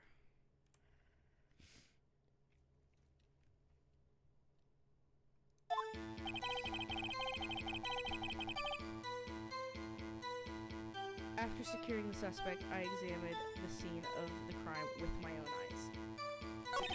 I found a memo written on it in a piece of paper next to the victim's body. This trial would surely go easier if I could scrounge up the answers that I did a long time ago. I played this game probably 6 years ago, and I haven't played it since, and I'm struggling to figure out where to press. So these trials will continue to trial and tribulate. Love your phone. Courtroom phone.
Let's go.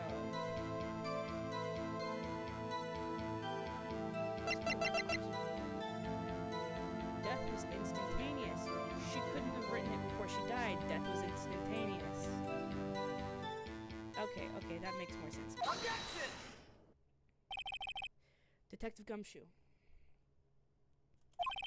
There's one thing I want you to clarify for me here. You say that the victim, Mia Fey, wrote this note. That she was accusing the defendant, Maya Fey. That's really what you're saying. What? This isn't one of those lawyer tricks. This isn't one of those lawyer tricks now, is it? Of course she wrote it. Who else would have?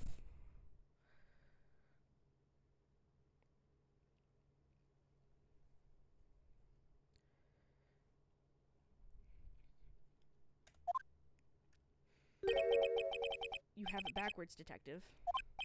Backwards. The victim is the only person who absolutely could not have written it.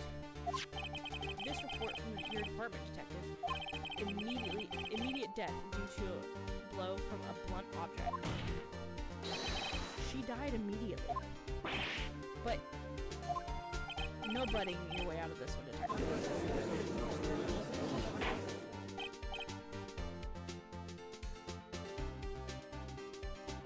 Order. The defense has a point. Someone who died immediately wouldn't have had the time to write anything down. Objection! Mr. Wright. I beg your pardon, but when exactly did you obtain this autopsy report? What, when?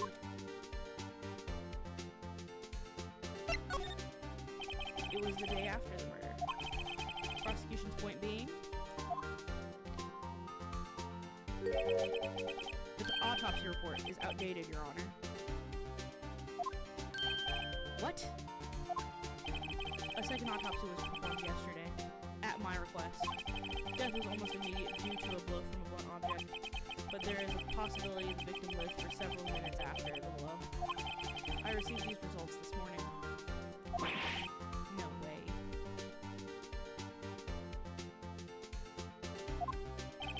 Your Honor, it's quite easy to imagine the victims did have the time to write Maya. That is all. I see. Damn you, Edgeworth! Damn you! I should have known you'd have something up your sleeve. Why, Mr. Wright? You look shocked. Something you want to say?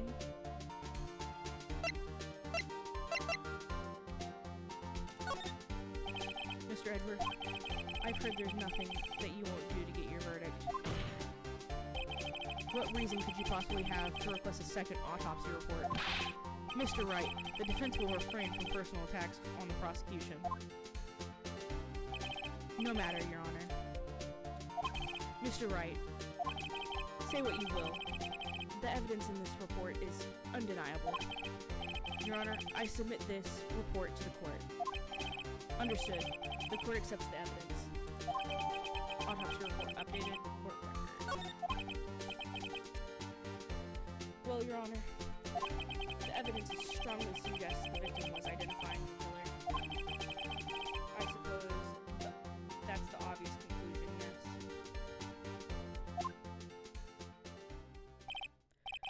Darn, this isn't good. The prosecution would like to call its next witness. This poor innocent girl saw the murder with her own eyes. Let the witness, Miss April May, take the stand. Exactly what part of her is innocent? Now, I agree with that.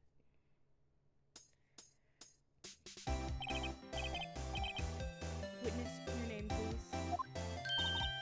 April May, at your service.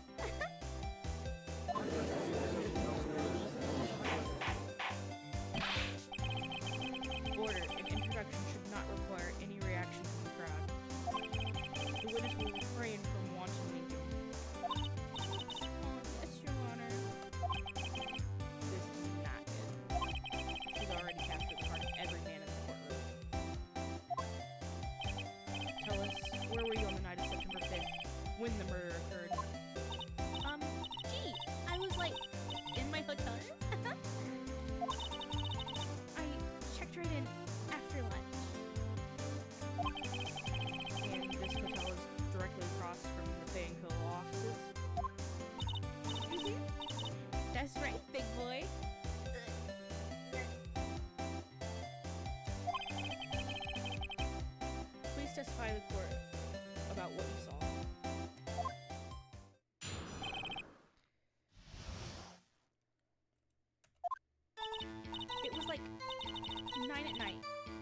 looked out the window, you know?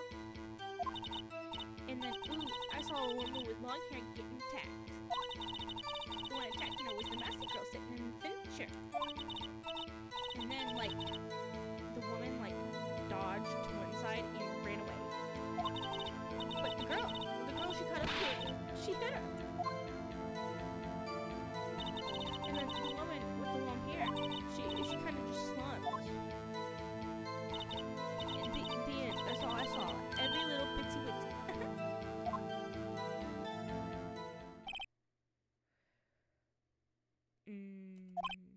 Well, Your Honor, I see. It's remarkably solid testimony. I don't see the need to trouble the witness any. Wait, Your Honor. Yes, Mr. Wright? What about my cross-examination? I thought the witness testimony just now was quite firm. And you? Mr. Wright, I understand Miss Mia Fey's understudy, were you not? You must know her techniques well. Her cowardly way of finding fault in a perfectly good testimony. Hey, how dare you? Well, Mr. Wright, will you cross-examine the witness? Yes, I'm doing it. I'll gladly proceed with cross-examination. If only because I have a feeling that Edgeworth does not want me to. She has to have some weakness. Very well, you may begin the cross-examination. Witness. It was like 9 at night. I looked out the window, you know, and then, ooh, I saw a woman with long hair being attacked. The one attacking her was the master girl sitting on the vintage chair. Then, the woman, like, dodged to one side and ran away.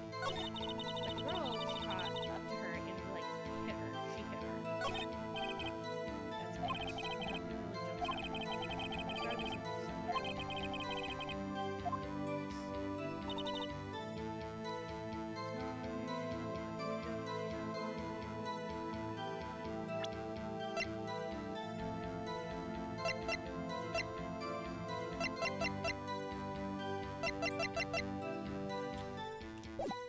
Nothing really jumps out.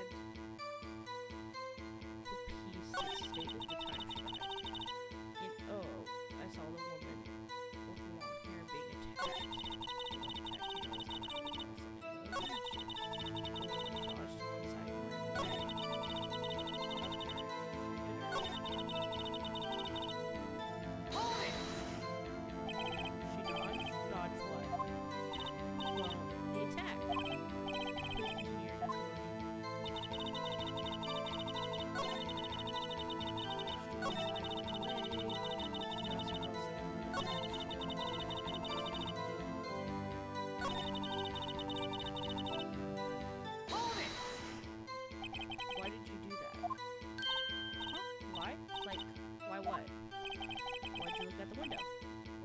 be something somewhere. What? That's it? She can't get out of this question that easily. I sort of, you know, had a feeling. Well, I have a feeling she's trying to avoid the question. Maybe I should press the hard button. Let's see how far I can do this. Surely you must have had a reason for that window at time 9. Mr. Wright, I will not have you badgering my witness. Badgering? You insist on needling her with these trivial questions. I really don't think it should be allowed. Stop. The boulder is scared. The boulder does not like this. The boulder. Mr. Wright, you have been warned. Poor girl. What about poor me? You looked out the window and what did you see next? Ooh, then I saw a woman with long hair being attacked. Hold it! With the woman with long hair being Mia Fey? Yeah, some are sort of, well, some people might say pretty if that's your thing. Your Fey. And the person attacking her?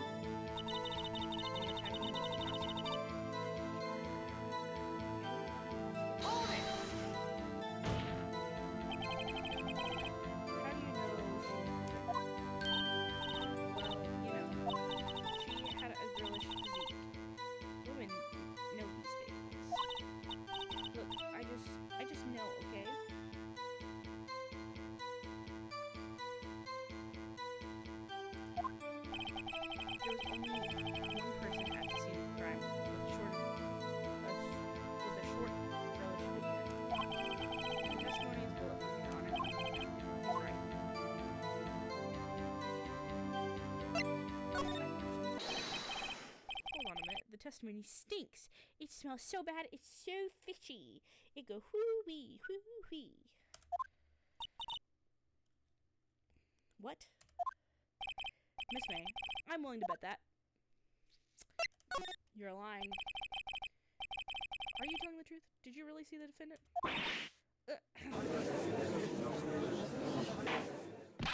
Mr. Wright, what is the meaning of this?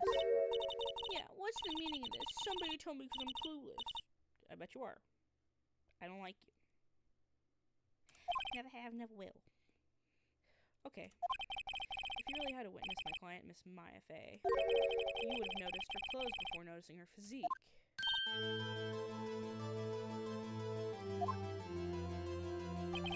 No one wears clothes like this on a daily basis, except her.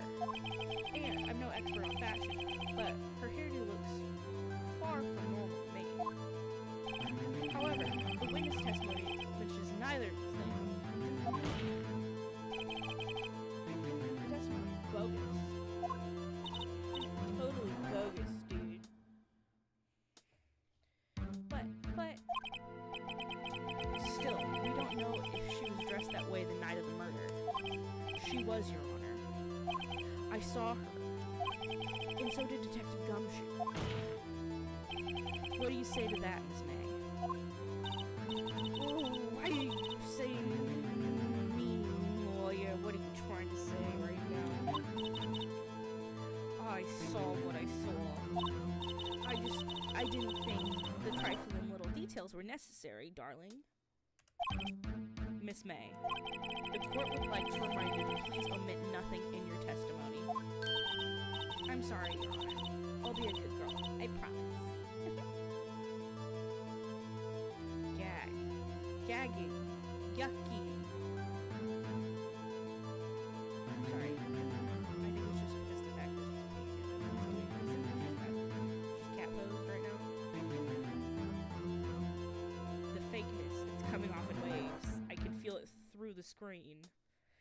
She's eating me. She's eating me. Go away. Testimony again. Damn. I almost had her. Yerp.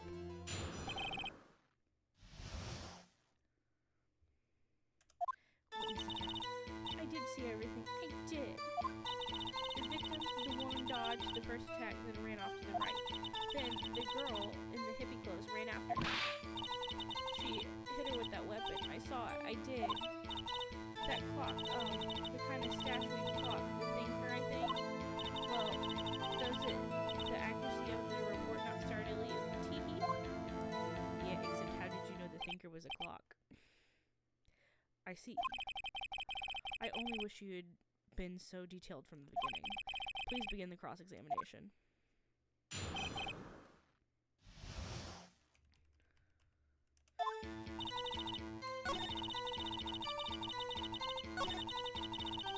Get me to the thinker. Get me to the thinker.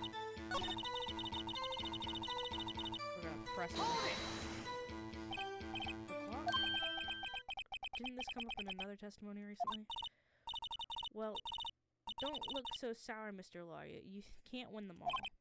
No, but I have a feeling I'm onto something now.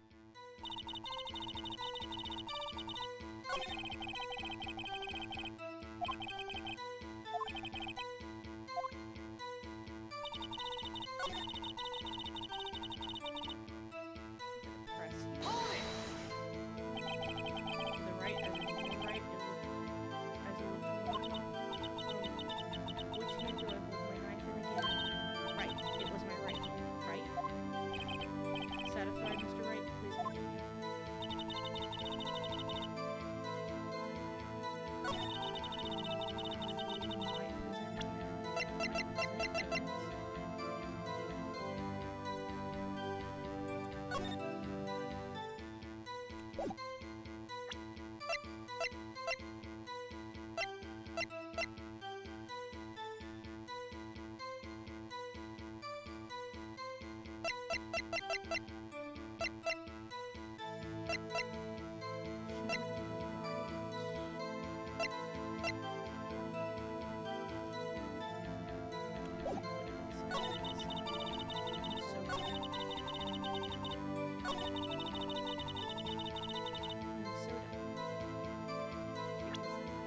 That's right now, so we have to reserve the Objection! clock because it is a statute, not a clock.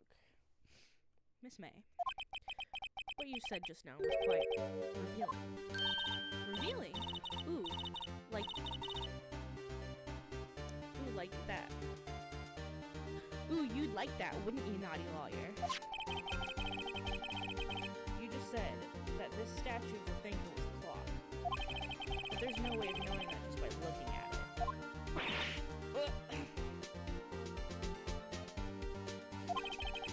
Another person, much the same position as you, recently called it a clock, too. He was found guilty.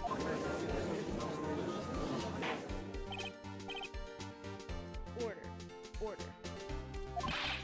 Miss May, can you explain how you know this is a clock? Objection! The witness saw the murder with her own eyes. That's all that's important here. The defense is trying to confuse the issue with trivial concerns. Yes, of course. You will withdraw your questions. Objection! But questions are all I have, Your Honor. And as you may recall, I've caught murders with these questions before. Well, only once. Objection sustained. You may continue to question the witness. That was close. If you stop me there, the trial would be over. Huh? What? So what happens now? What happens now is you answer my question. How did you know it was a clock? What? That's... because I heard it? Yes, I heard it say the time. So, you've been to the law office of Fango? No! Hey, I didn't say that. Why would I go there? I heard it from my hotel room. The law office of Fango, where the murder took place. It is very close to the hotel. She could have easily heard the clock. Well, Mr. Wright, are you satisfied? No, Your Honor. I can't give up now. I'm not satisfied because you were at the hotel. There's no way you could have heard it. The clock flew off in the building. Objection! You have proof that she could not? Amateurs. Listen to me, Mr. Wright. In the courtroom, proof is everything. Without it, you have nothing. You are nothing. Then I would like to propose a test to see if she could really have heard it. The prosecution denies your request. What? On what grounds? This is a trivial matter, with no direct bearing on the case at hand. Indeed, objection sustained. And time to switch directions quick. Ready to proceed, Mr. Wright? No, Your Honor. I can't give up now. I'm not satisfied because it couldn't have wrong. Your Honor, members of the court, it is inconceivable that the clock in question rang. That clock is missing the clock. It's clockwork.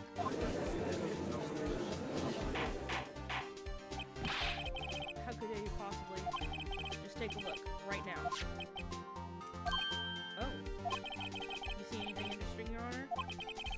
That's what the defense says. This clock is just missing its clockwork. It's quite empty. Mr. Wright, would you care to explain to the court meaning of this? It is as you can see. The clock was empty. It couldn't have rung. Therefore, this witness is a big, fat liar. Fat? What a word to get hung up on in that sentence. She got called a liar and she was focused more on the fat. That's strange because it was literally just meaning you were a giant liar. That's it. Well, Miss May?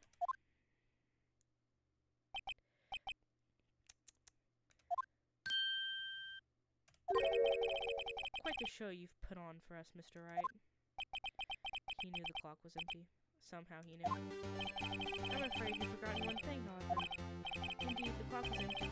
As you say, it can't rain. However, we must ask, when was the clock empty? If it was after the witness heard the clock, then there is no contradiction. That's true. That is a possibility. The clock might have been emptied after she heard it. That's exactly what happened, Your Honor. Well,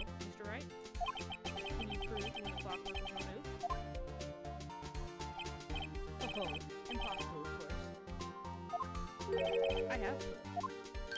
What? Wasn't it you who told me proof is everything? Well, I was listening. And now I'll show you the proof you like so very much. The evidence that proves the clock was removed is... We are going to go... Take that! Take a look at this. That's a very cute cell phone. Ooh, you have such a girly phone. Wait, this isn't my phone. Listen. This is the defendant's cell phone, and it contains a recording. Recording the conversation she had with the victim on the day of the murder. Order. The defendant's cell phone? This wasn't brought to my attention. Perhaps Detective Gumshoe overlooked it. Up for evaluation soon. Why did he look like Mr. Burns from The Simpsons? That was kind of funny. That was actually really funny, actually. I gotta say, I'm starting to feel bad for the big fella. Let's hear the conversation. So, you just want me to hold on to the thinker for you then? If you could. I should probably tell you, the clock isn't talking right now. Huh? It's not working? That's lame. I had to take out the clockwork, I'm sorry. September 5th, 9:27 a.m. Your Honor, I think this makes it clear the clock was already gone by the time this was recorded. Which was well before the witness or even arrived at her hotel. Well, Miss May, would you care to explain this to the court? Just how did you know that the weapon was a clock? Well, isn't it obvious? I saw the clock before. What store was that again? I go to so many. Oops, I forgot. So the witness has seen it before. That would make sense. Does the defense have any objections, Mr. Wright? The witness claims she has seen it before. This directly contradicts a piece of evidence that has already been submitted to the court. Well then, let's see it. Please produce the evidence that will prove the witness has not seen this clock before.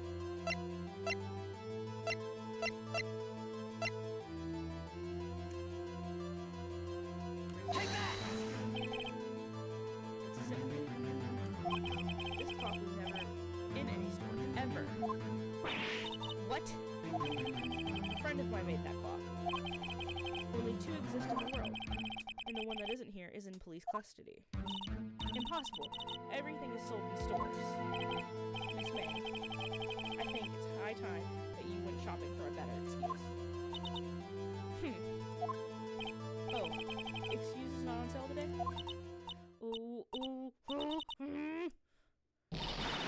Ah! Oh, man, she's raging. She's freaking out.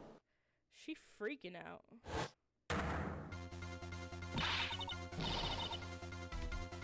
What's it to you, Porcupine? That stupid clock doesn't matter, okay? She did it, and she should die for it. Die. What's up with everybody immediately jumping to the death sentence? I'm not getting it. That ain't me, dog. Whoa. Let's not get ahead of ourselves. This is a case of law. The witness will remain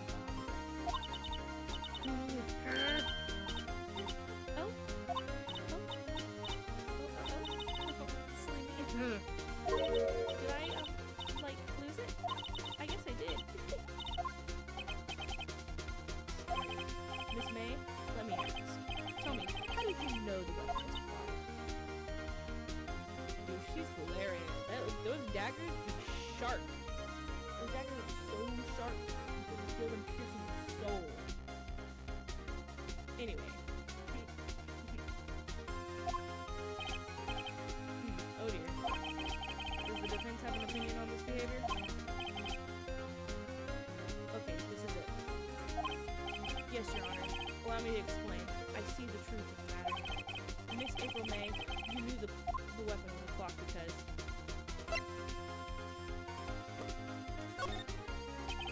the witness had never held the clock in her hand. However, she had heard it was a clock. She heard? That is correct, Your Honor. There's no other way she could have known the thinker was a clock.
you prove that? I think no. Oh yeah? I think I can. It's simple. What? Here's my proof. Proof that the thing set on the victim, the weapon was a claw.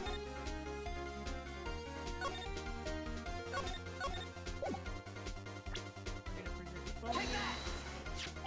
I present the defendant's cell phone. Yes, we've seen that. Listen to it once more. The competition between the defendant and the victim. Mia, what's up? You haven't called in a while. Well, actually, there's something I want you to hold on to for me.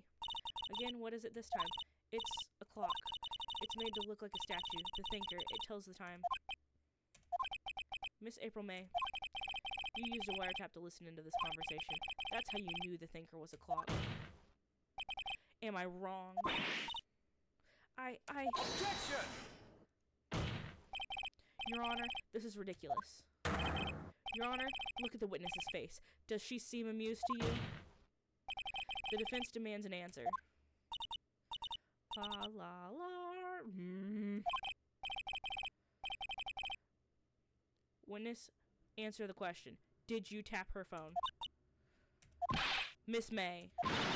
Shut up, all of you. What gives you the right to talk to me like that? You lawyer.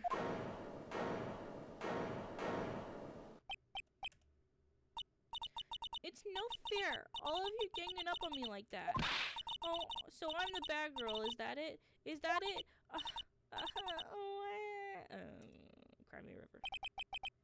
That did it. The court's seen the real Miss April May now. Now to deal with the final blow.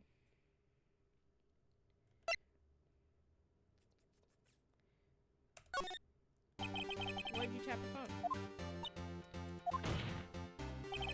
Answer the question. Do I have to? Isn't this a murder trial? Isn't it tippity tapping or irrelevant? She's saying exactly what Edgeworth wants her to say. Miss May, you were tapping the victim's phone. I'd hardly call that irrelevant. While this court does not condone the defense's tone of voice, he has a point. Well, Miss May, do you have an explanation for the court? Can you prove that this had nothing to do with murder, even though you tapped her phone? I'd like to see her pull that off. Mr. Lawyer, I saw that evil grin. You were probably thinking I'd like to see her pull that off, weren't you? Damn, she's good. Well, you're not the first man who's thought that.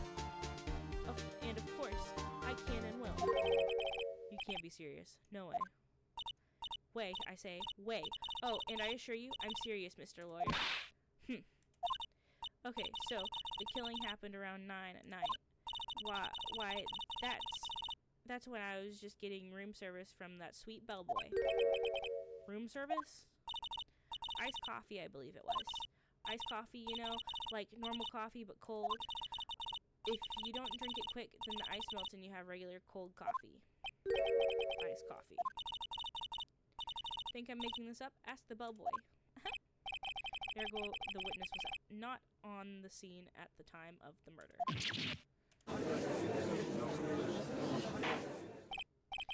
So, where does this leave us? It is my great displeasure to inform you that the witness appears to have been tapping the victim's telephone. However, that is a separate crime with no bearing on the current case whatsoever. Her testimony stands. She saw the defendant, Miss Maya Fey, commit the murder. No, they're going to let her just walk away. There's no way I can win in this unless I tie Miss May to the murder somehow. Well, does the defense have anything to say? Well, come on, think of something.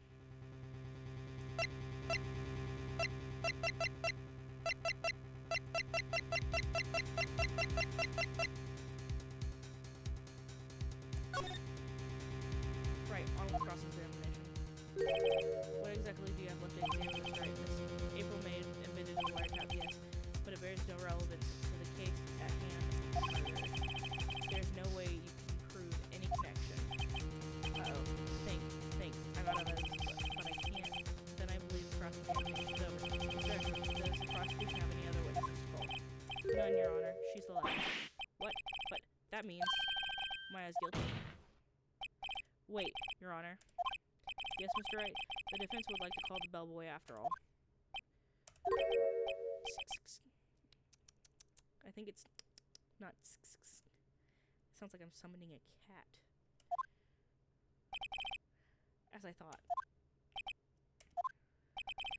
May I remind you, dear Mr. Wright, should you question the bellboy, and Miss April May's alibi proved to be solid, then, by default, your client, Miss Maya Fey, will be pronounced guilty. Are you prepared to accept my condition? Edgeworth. He's got me backed into a corner.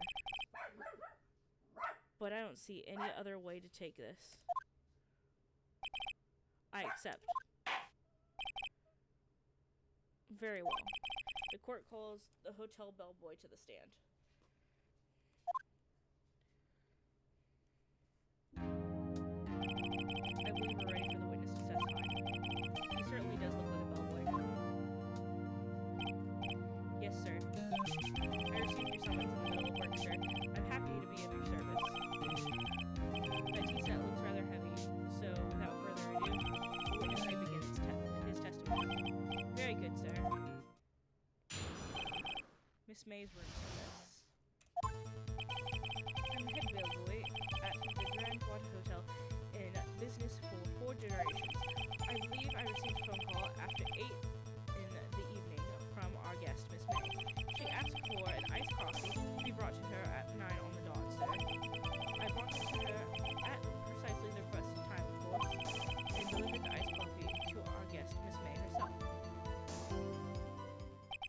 I see. The defense may begin cross-examination. Right. I'm ready, I hope.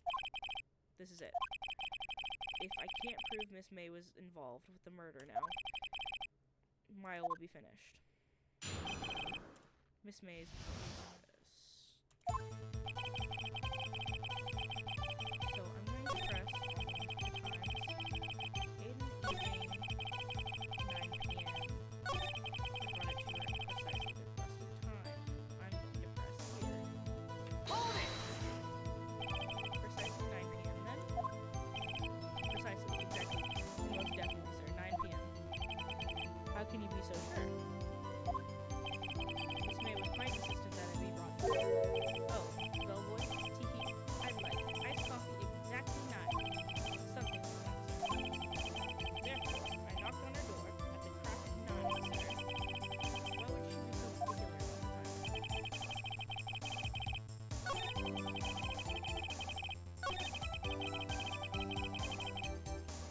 Hold it! the dot, you say? Yes, I confirmed that detail several times. She was watching the program on the TV and wished to drink it after she finished, sir. 9, the time of the murder. I brought it to her exactly. Hold it! Are you sure it was Miss April May herself? Absolutely, sir. Absolutely? Yes, sir. As in, so very absolutely, sir. It is an endearing mannerism of mine. How come you're so very certain? Well, I brought it to her room when I brought the room service, sir, the guest, sir, favored me with an embrassier, sir. Embrassier, is that French for embrace? It's French for a kiss, sir. But not a French kiss, sir. More of a peck on the cheek. Why would she have done that? I believe perhaps she was momentarily swayed by this prim demeanor, sir. It was a moment I shall never forget, sir.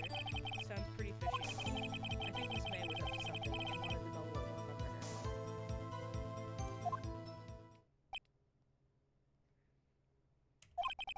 It's no good. There's nothing there. Is that it? Tisk tisk. Finally, you understand. This bellboy has absolutely no reason to lie. Now, you have any easy secret in this trial, in this rather tedious cross-examination here. It was a bit tedious. The witness may leave the stand. I can't let this happen, can I? Wait, please wait. Yes? What is this? Does the defense have something to add?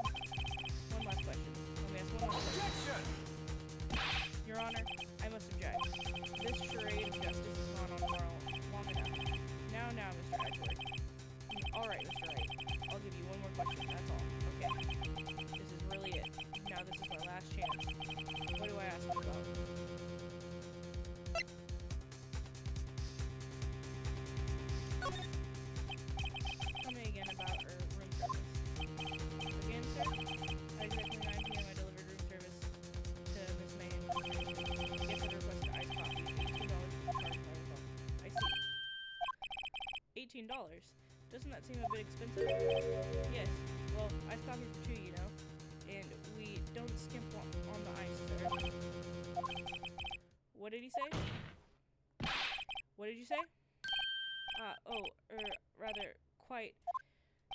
Bellboy, tell us the truth now. Was someone else staying in the room? Staying in Miss May's room? Objection! I object. That was... I object. That was objectionable.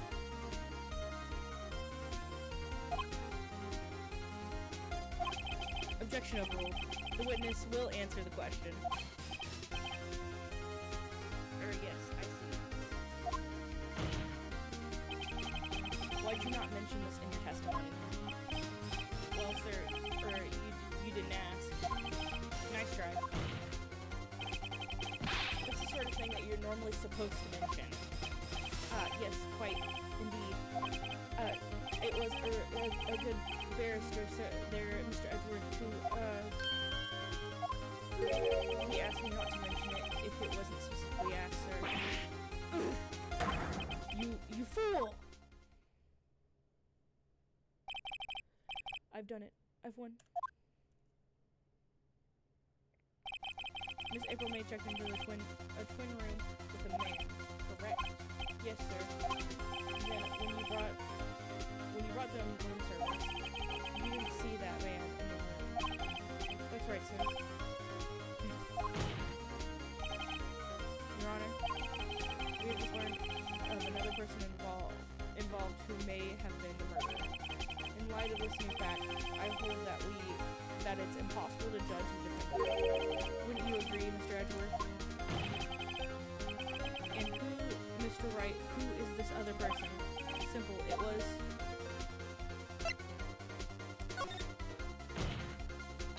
the man who checked in with Miss May. Oof. Your Honor, it has also been previously revealed that Miss May was having the victim's phone. Yet Miss May herself has an alibi at the time of the murder. However, it does not clear the man that was with her.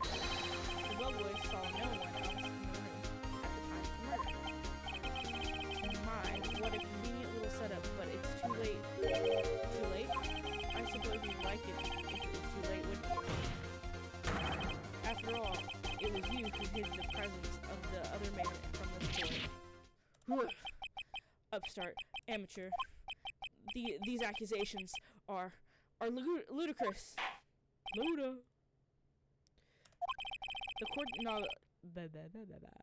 court acknowledges the defense's agreement. I expect the prosecution and defense to look fully into this matter.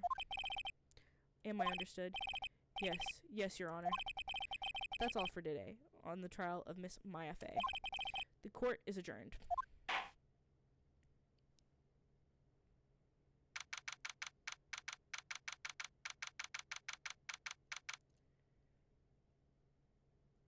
September 7th, 2:24 p.m. District Court Defendant Lobby Number 1. Mr. Wright, you're amazing in there. Really?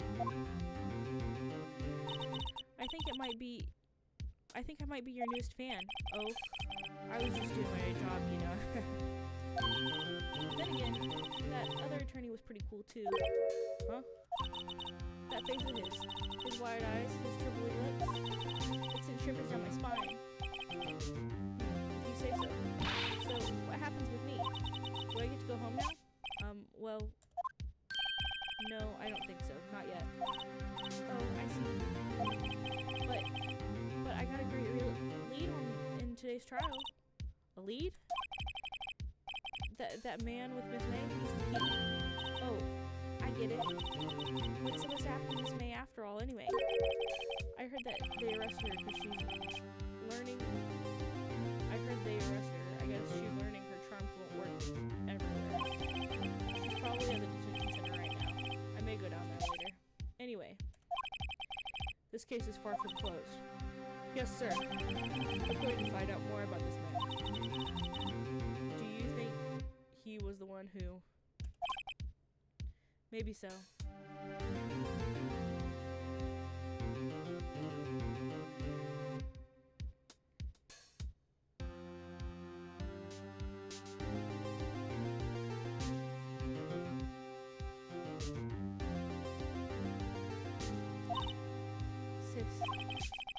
I'll find him by tomorrow, I promise. I'm counting on you. I asked for a full record of April May's testimony.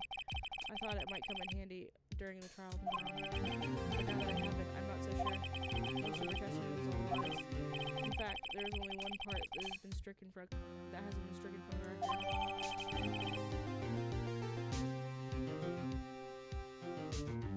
May testimony added to the court record. I don't know how much good this will do me at all now. Anyway, time to hit the pavement and do some investigating. Why doesn't fall in that detention center? It's up to me to set her free.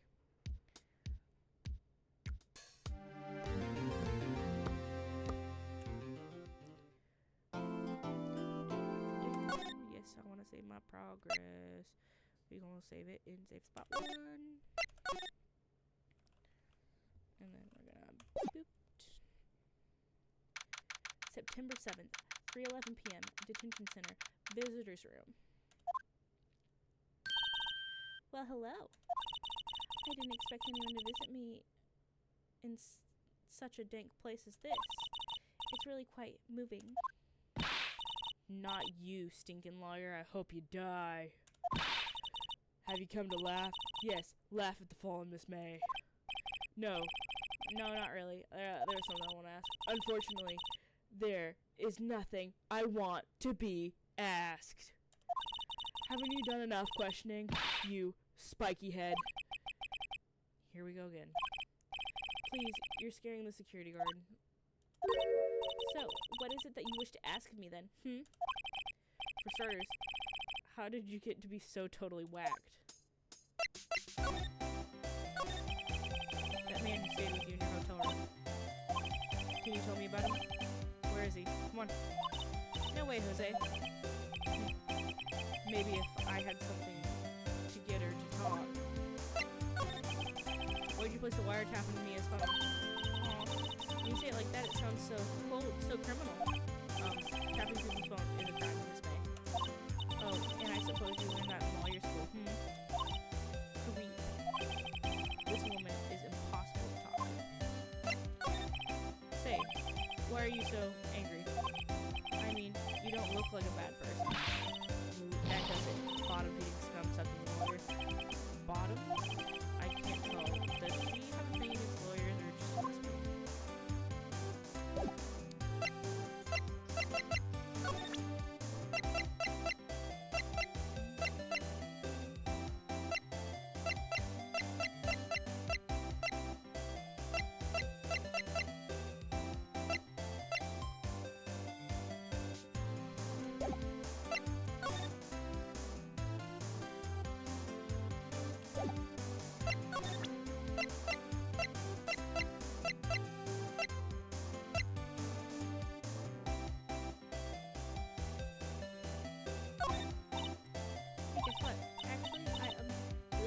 So get lost because, well, I'm not going to things fast. Hey, guess what? I actually hate to get lost. I'm not cooperating with things I noticed. One of these has to be... Hey, guess what? Actually, I hate to get lost because I'm not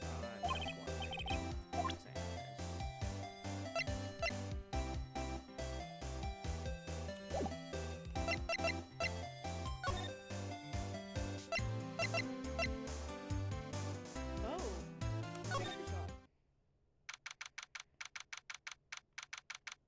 September 7th, Grossberg Law Offices. Huh. Looks like Grossberg is out today. Again. Maybe he's avoiding me for some reason. Wait a second. Wasn't there a giant painting on this wall? Yeah. It was a giant painting of... a fisherman, wasn't it? A very memorable painting. Anyhow. What's this? An old photo laying here? There's something written on the pencil on the back. DL Incident 6, Exhibition A, DL Incident 6, or DL 6, Incident, Exhibition B. Let's take a look at these. I'm sure I've seen this person somewhere. Perhaps I'll borrow this photo. I'm sure no one will miss one little photo. Might be valuable as a clue. I'll take it for now.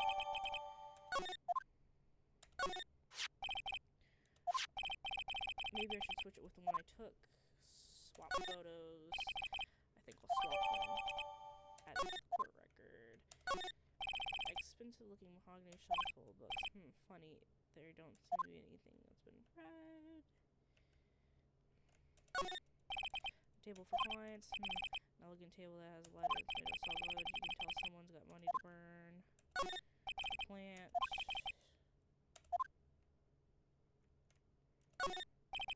Solid mahogany desk. The wood's been polished to a deep luster. Alright. Anything else? Anything else? Anything else? I love that the globe is just green. Like, I understand it's supposed to be the world, but it's literally just a giant green ball. A green ball of ooze, if you will. Just like me. A little tadpole.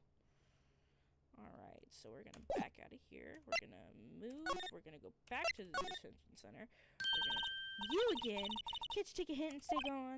Hey, the only reason I'm back here is because you won't talk to me. Oh, so it's my fault now? You don't just have spiky hair, you also have a spiky heart. That does it.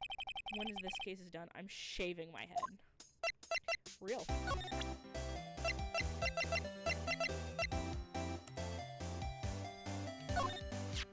You have a look at this.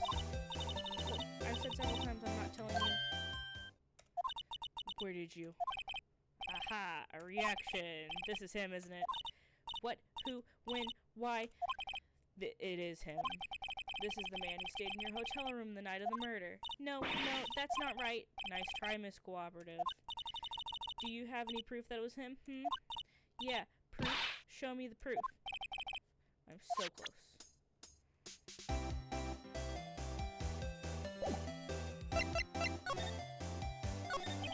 About that man who stayed in your hotel room. Can you tell me about him? Where is he? I'm not telling you. Look, he's being accused of murder. I don't think you want to be protecting him. Would you have sold out the late Miss Faye to the cops? No. See? Damn. Maybe if I had something to get her to talk.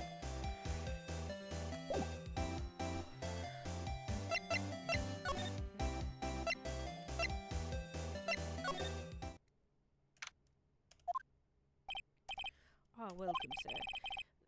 Quite the performance today, if I dare say so myself. Oh, thanks. Sorry for putting you on the spot like that. No, not at all, sir. Your efforts today can only help the Gatewaters rep, as they say. Huh? Rep? Yes, our reputation will swell as the hotel where the murderer used a wiretap. We can charge a premium for the room, of course. It will be great for a business, sir. Whoa, Miss May hasn't even been charged with this murder. I, too, will become famous. The bellboy who brought the murderer iced coffee. Why do I feel like we're both stuck in the same bad dream? So, you're our honored guest. Please let me know if there's anything I can bring you. I'm gonna present him the picture. Take a look at this photo. That's him, detective. I'm the lawyer. Oh, I know that. I just wanted to say detective once. You know how it is. No, I don't. Without a doubt, that is the man who checked in with Miss April May. How about I write an affidavit swearing that's him? An affidavit? This guy is way too excited about this. Well, sure. Why not? Yes. I've always wanted to write an affidavit, sir. From henceforth, I will be known as the bellboy who swore the affidavit. Just hurry up and write it. The bellboy's affidavit, added to the court record, describes the man who stayed with Miss May at the hotel on the night of the murder. Not even Miss May could play under this. Cool.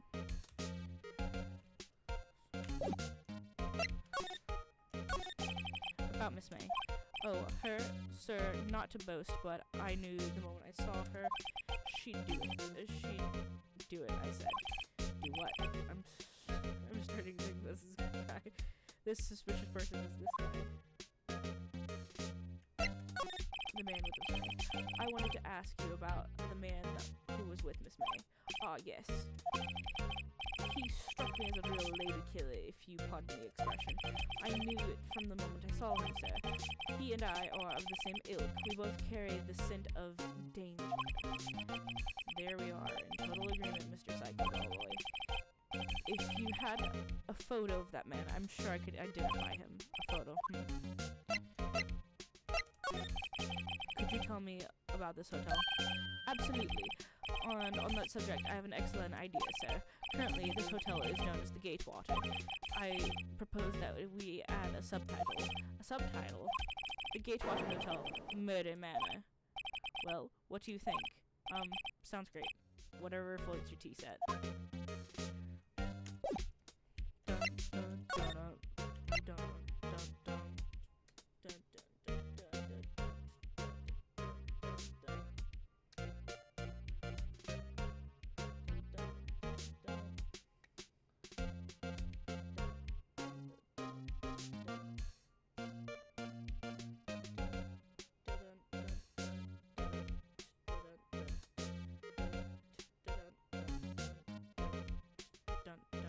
We're going to the detention center.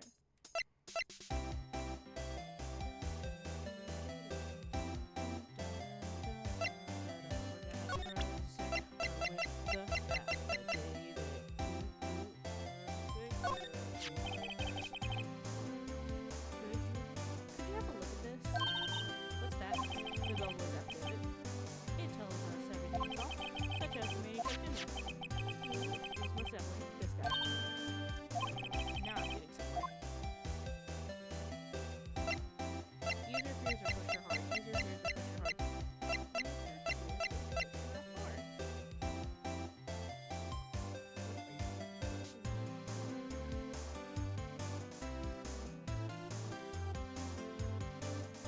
Which one do I choose? Do I want to push your fears or ease your fears or push your heart? That is a real question.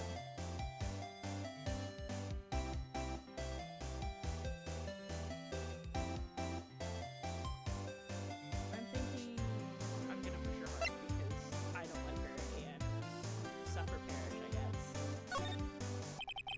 This is it. All or nothing. Time to do a little bluff. No use in playing dumb, if indeed that is an act.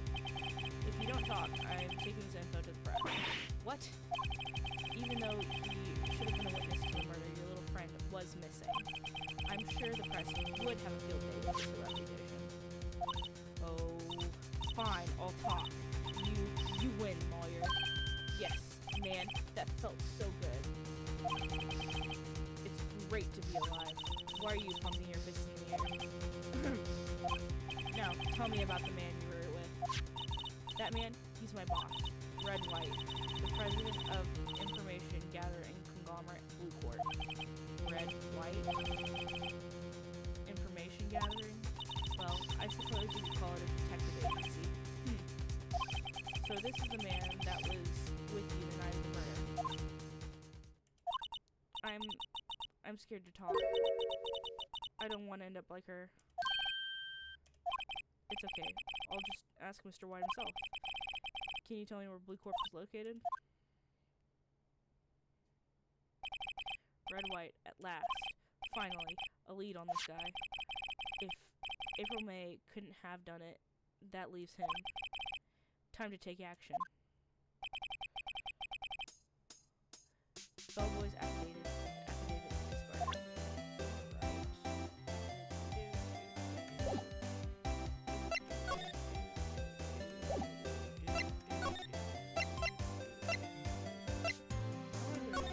First. Alright, this is getting ridiculous. Where the heck is that loafer?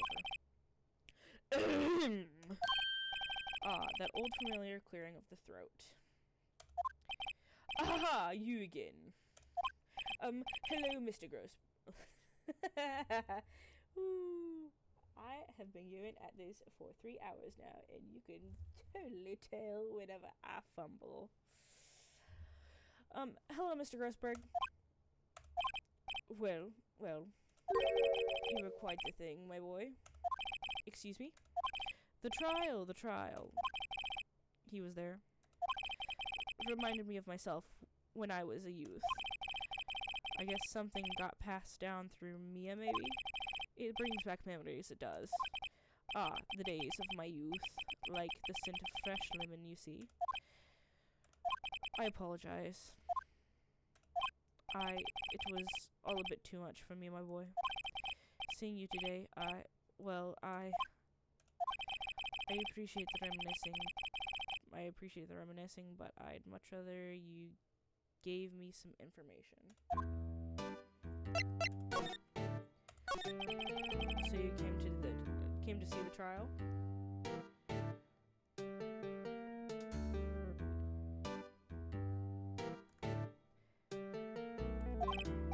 Yes, I did. Something about it was bothering me. You see, all last night, I couldn't sleep really. Really, why is that? Well, you see, it's just Mia's sister, that poor girl. My boy, I owe you a thanks, truly. I don't know what I would have done if things had gone poorly for the girl. If you were that worried about it, why didn't you offer to defend her? I asked before, but why did you refuse her request for defense? I think I have a right to know. A right, Mr. Wright? No, I'm sorry. It's just, I need more time to think about it, my boy. He does seem troubled about something. Maybe I can find something that will inspire him to talk. The other day, I'm sure there was a big, pretentious looking painting on the wall. Pretentious looking? Well, you know, the one I mean. Well, anyway, where did it go? Yes, well, I got quite tired of the thing, really. I sold it, you see. Yes, that's right. Sold it? I'm not sure I buy that. Wasn't that painting rather important to you, sir? Did something happen? I don't see how it's any of your business.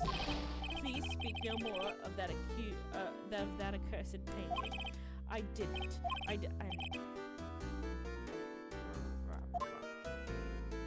happy. He's unhappy. He is stinky mad. Alright, let's move. Let's go to Blue Corp now. September 7th, Blue Corp Inc. CEO's office. And there's the painting. What's with that surreal decor? Welcome, please furnish me with your title of your personage. What the? Your name. What is your name? I was incredibly asking by the title you go by. Wright. Phoenix Wright. Incredibly? Mr. Wright. Is it? Right, I see. Splendiferous. Perhaps I have intimidated you with my giantesque vocabulary. What is this guy's problem? I'm Red White, CEO of Blue Corp. You may know me as Corporate Expansion Official. I didn't know that's what CEO meant. I don't think I've ever wondered what CEO meant. You learn something new. In the most crazy ways. My business dealings bring me into contact with the elite of the elite. So I'm afraid I am not used to conversing with the wordly challenged. What a fruitcake. Let me guess. You are an attorney fresh out of law school, are you not? That's the only explanation for why you would come to me like this. What does that mean by that? No matter. So what business does a mighty lawyer have with a man such as myself? Yipes. This guy's arrogance is off the scale.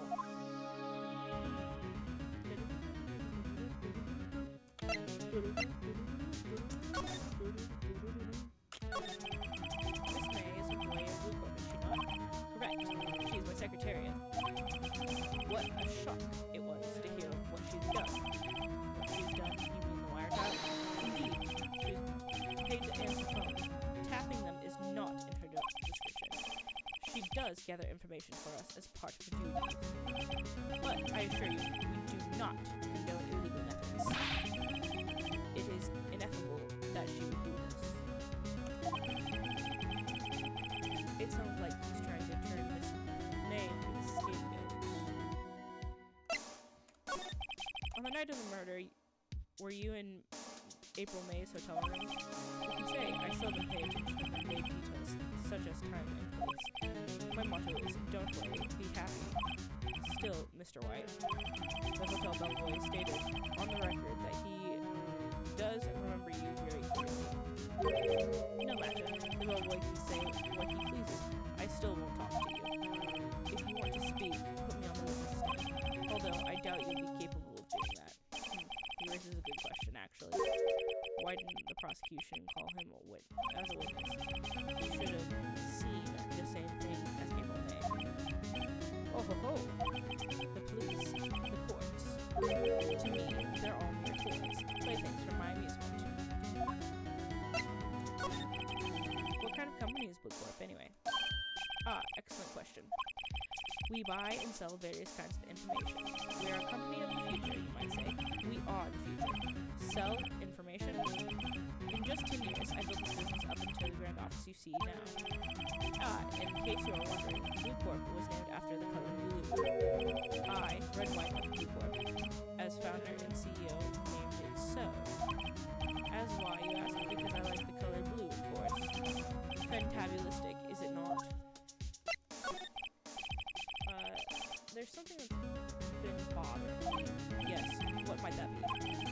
It's a big painting on the wall over there. You know, I've actually seen that painting before. Oh?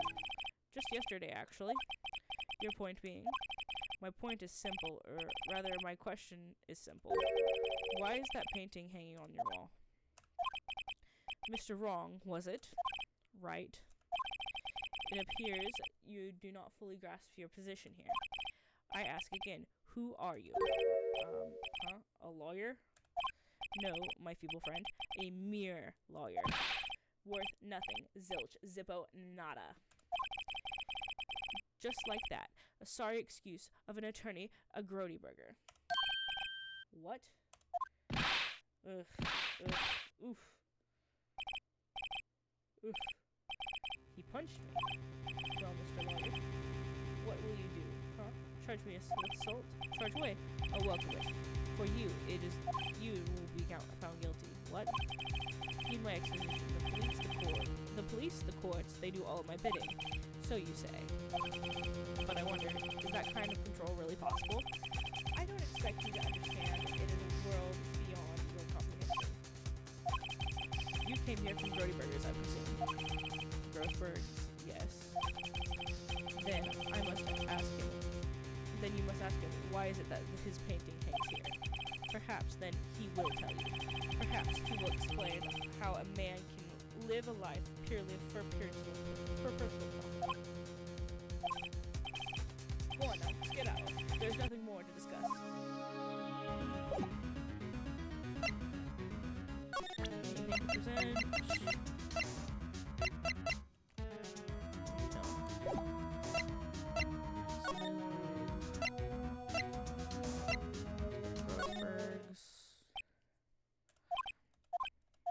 Huh? I don't think he's noticed me standing here. Maybe I should clear my throat. Jumping Josephats. Oh, you. What's wrong? You look so pensive. Like an old man at the end of his days. I'm not senile yet. I was just thinking about this whole mess. Something's really bothering him. That much is clear. So you came to today's trial? Yes, I did. Something was bothering me all last night, you see. I couldn't get a wink of sleep. Really? What was that? Well, you see, it's just Mia's sister, that poor girl. My boy, I owe you my thanks, truly. I don't know what I would do if things would have gone poorly for that girl. asked you before, but why did you refuse a request for defense? I think I have a right to know. Right, Mr. Wright? No, I'm sorry. It's just, I need more time to think about it, by the way. He does seem troubled by something. I'm starting to have a feeling I know what it is. So, I paid Blue Corp a visit. Oh, I see. Mr. Grossberg, I have to admit, something has been bothering me. Oh, what's that? Well, out with it, my boy. You see, it's just...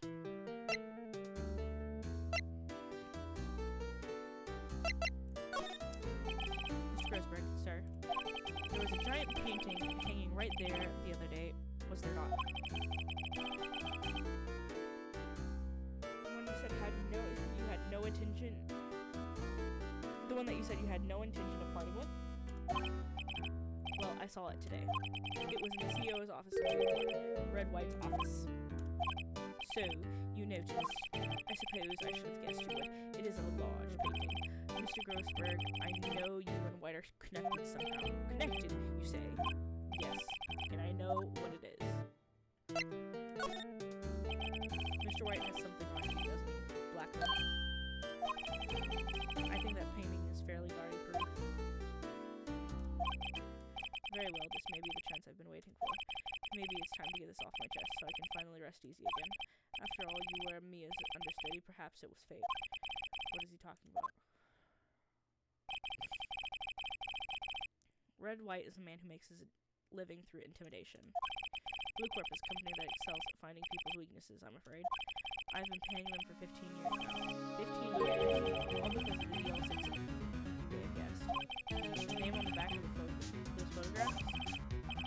As you suspected, I could not stand in defense of Mia. Let's back up. Let's reread it. As you suspected, I could not stand in defense of Maya because of this. White could have... Ooh-wee. The eepiness is catching up with me. White would have destroyed me if I did. So that's the connection. It's hard for me to tell you this moment, but arresting Red White will be nigh on impossible. Impossible? Why? He has information on everyone. It gives him an iron grip. He owns judges, attorneys, prosecutors, police, and politicians. What? They are bound, unable to do harm to themselves and therefore to me. I don't look at me like that. What you see is nothing more than the weight of many years. What's the DL6 exactly? DL6 is nothing more than a sorting code. There's 15 years ago. I received a request from a spirit medium. Her name was Miss Faye. She was Mia's mother. She had been investigating the murder at the bequest of the police, and she failed. As a result, the police called her a fraud. This is what Maya was talking about the other day. I did all I could for her, and in the end, she was cleared of wrongdoings. The murder case, however, remains unsolved to this day. That case is the DL6. Well, why were you blackmailing this, Mr. Grossberg? DL6 was the top secret at the time. It made sense to the police, and I didn't... The police, no... it made sense. The police didn't want people to know they were using media. They couldn't let people know. But one person found out. I told him. You told White. He offered me raises. It is an embarrassment to me now.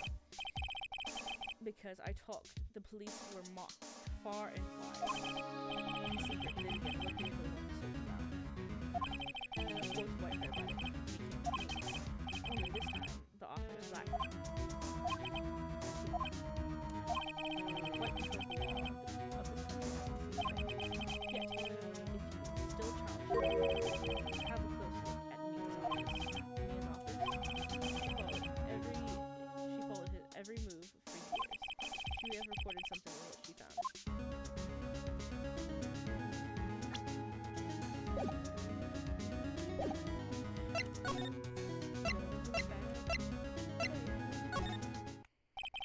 Funny, looking at this room, it seems so normal. Hard to imagine that a murder takes place here. Mr. Grossberg said there would be clues. Maybe I should have another look. Examine. Mia's favorite pod drink. Guess I'll have to water it from now on. Mia's desk. Perfectly clean as always. The only thing is missing is Mia. All the cases the chief has ever worked on are filed here. They're in alphabetical order. Let's take a look. Which of the files should I look at?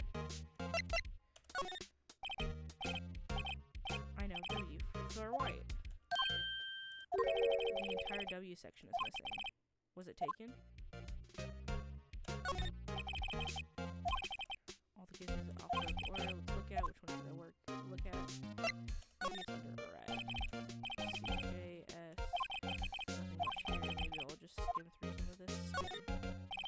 Side. Well, I'm flipping through it. The biggest part is the end of this. Suicide E. She has a collection of suicide reports. There's politicians, policemen. There's writing on most of these in pencil. White? Is this Mia's handwriting? Wait, I get it.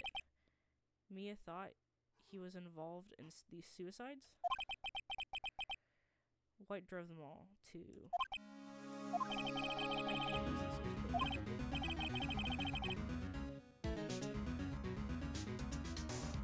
Let's find the most disturbing.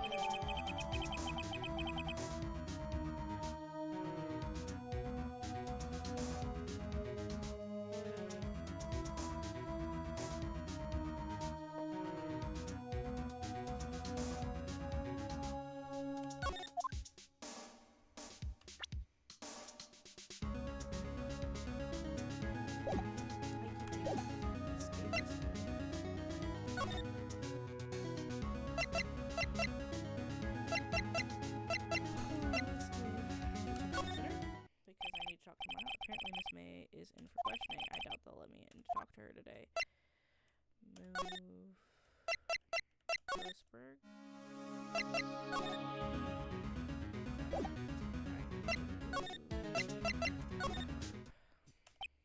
Will, you persistent.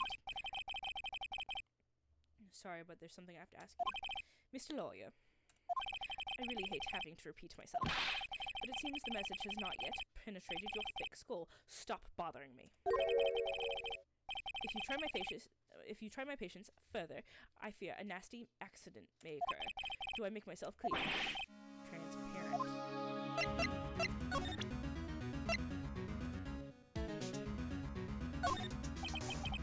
This is the only clue my life. Mr. White, see this?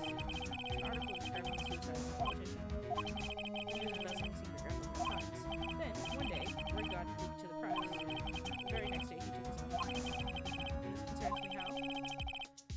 I found this article in Mia's office. Miss Mia, she had a file with articles like this. Every single one of them was White. Mr. White, I know what you did to this politician. You were black. Not just him either. You were threatening and coercing hundreds of others.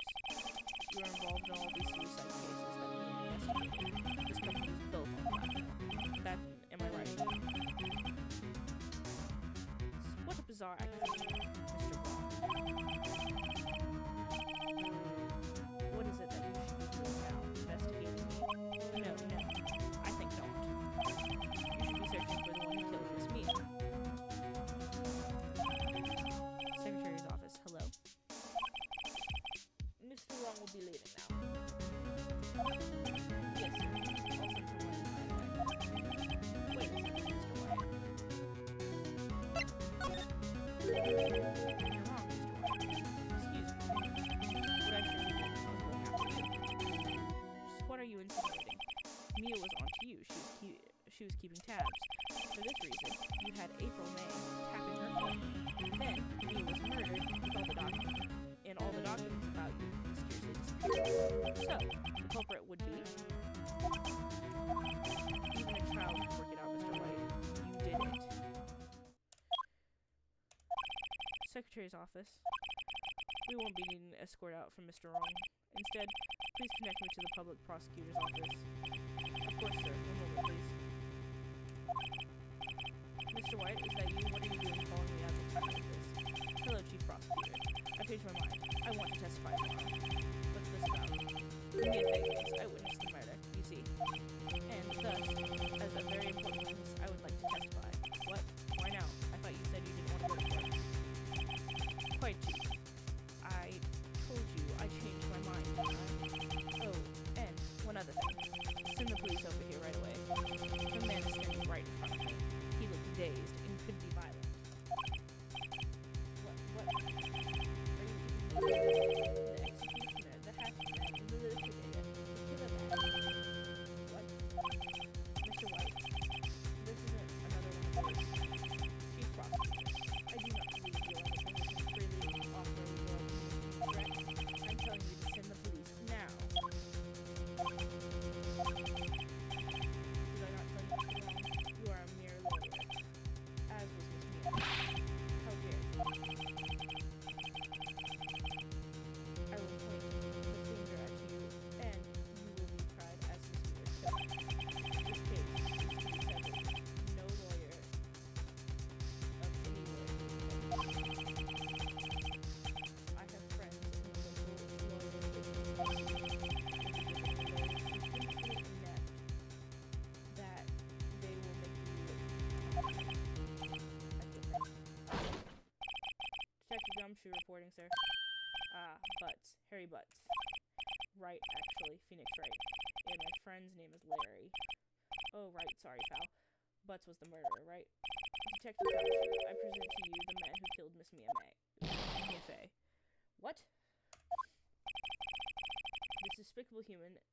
take this despicable human into custody. Farewell, Mr. Wrong. September 8th, 3:37 p.m. at Detention Center Visitors Room. I can't believe it's only been a day since the first trial. My trial begins tomorrow. Wright's going to set a trap for me. The prosecution will be on it, of course. Edgeworth will be included. Finley?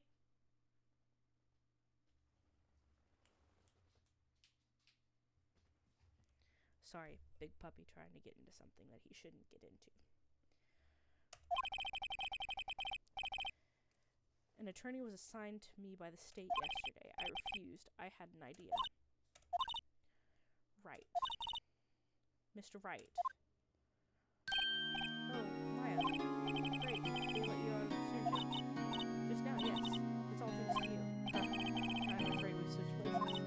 What? You mean you? I explained what had happened here. I don't believe it. How many people does that man need to destroy before he's satisfied? My mother, my sister, and now you. This has gone too far. Mr. Wright, please tell me, is there anything I can do? Well...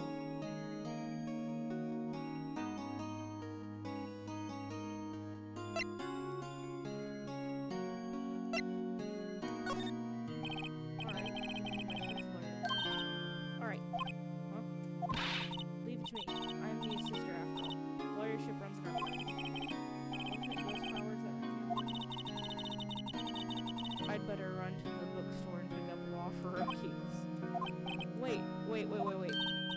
What? I'm kidding. It was Julie. No way. No, really, I was kidding. Thanks. It's good to know that you're on my side. There really isn't anything you can do for me anyway. But, I can't just sit here and do nothing. I've got to give that man a piece of my mind. Just a piece? Okay. Then come to the trial tomorrow. Okay, I'll be there. I'll show them a thing or two.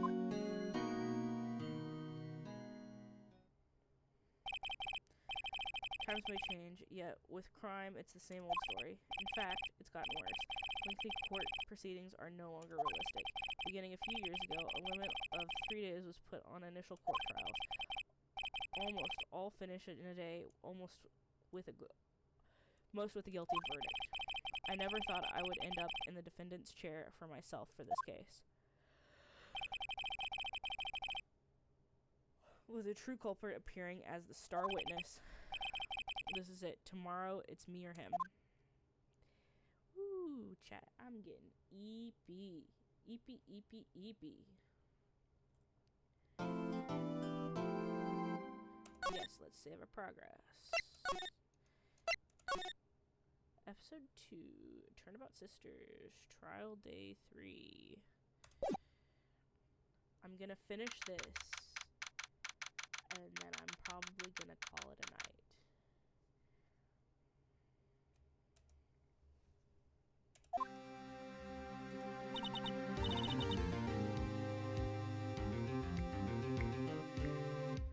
Well, I guess this is it. Yeah. One way or another, this case was decided today. Phoenix, look. Prosecutor Edgeworth? I received a call from the chief prosecutor's office yesterday. I was told that whatever Mr. White says today is that it will be the absolute truth. No matter how you try and attack his testimony, if I raise an objection, I have good faith that the judge will listen. What does White have? Does White have the judge in his pocket too? So you're saying I'm going to be guilty? End of story? I will do anything to get my verdict, Mr. Wright. White. How can you torment an innocent person like this? Innocent? How can you know that? The guilty always lie to avoid being found out. There is no way to tell who is guilty and who is innocent. All that we can hope to do is that the defendant, every defendant gets declared guilty. So I'll make that my policy. Edgeworth. You've changed. Phoenix, you know him? You don't expect me to treatment, Phoenix, right?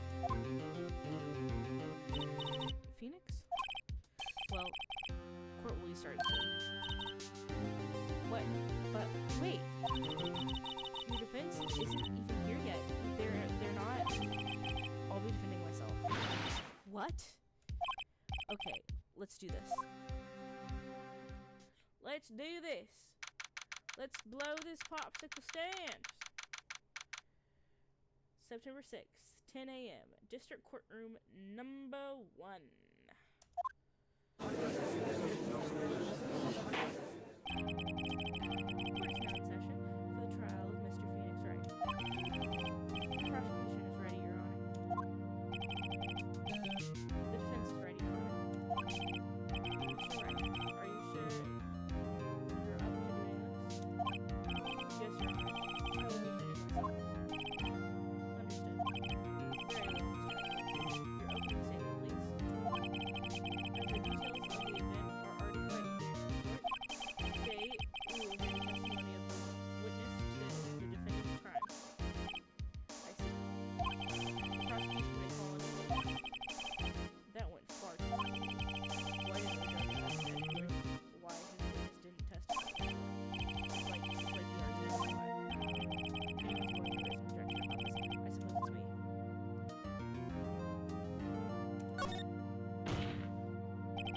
Mr. Edgeworth, you owe an explanation to the court. Why didn't this witness testify in the trial against Miss Faye? Or Maya Faye, sorry. I'm ever so sorry. Mr. White's a busy man, and besides, at the time, I thought that Miss May's opinion was all that would be needed. Again, my sincerest apologies to the court. Excellent, Mr. Edgeworth. I appreciate your demeanor. Show off, and I get nowhere. I would like to call Mr. Red White to the stand.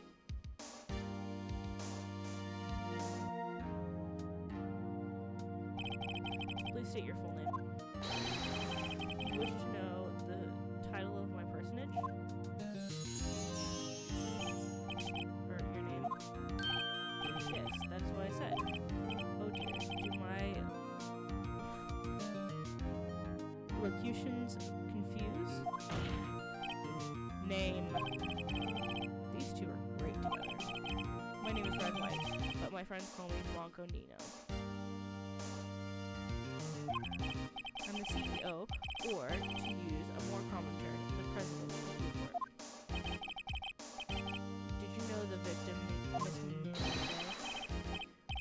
That would be a negatory. No, I did not. You were at the Gatewater Hotel the night of the murder.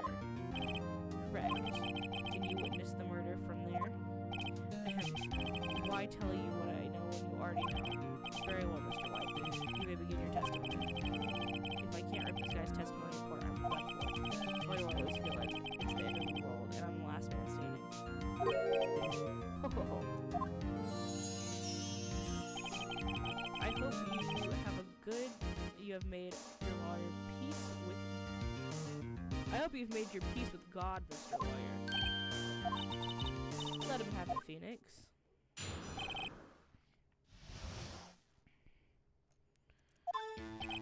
Let's see. It was about 9 p.m., I believe. It was quite the profusifying, or that's reading to you, some papers by the window. Then I heard bedlam coming from outside. Surprised, I turned to look at the building across the way. It was then I saw a spiky-haired man attacking a woman with long hair. Needless to say, that man was none other than you, Mr. Lawyer. I called Miss May over at once, and she too was flabbergasted, of course. The victim, she ran away, but you gave chase. Finally, there was a terrible impaction, and then it was all over. If things occurred as you testified, then I'm afraid the defendant is guilty. Very well, defendant, Mr. Wright, your cross-examination. Yes, Your Honor.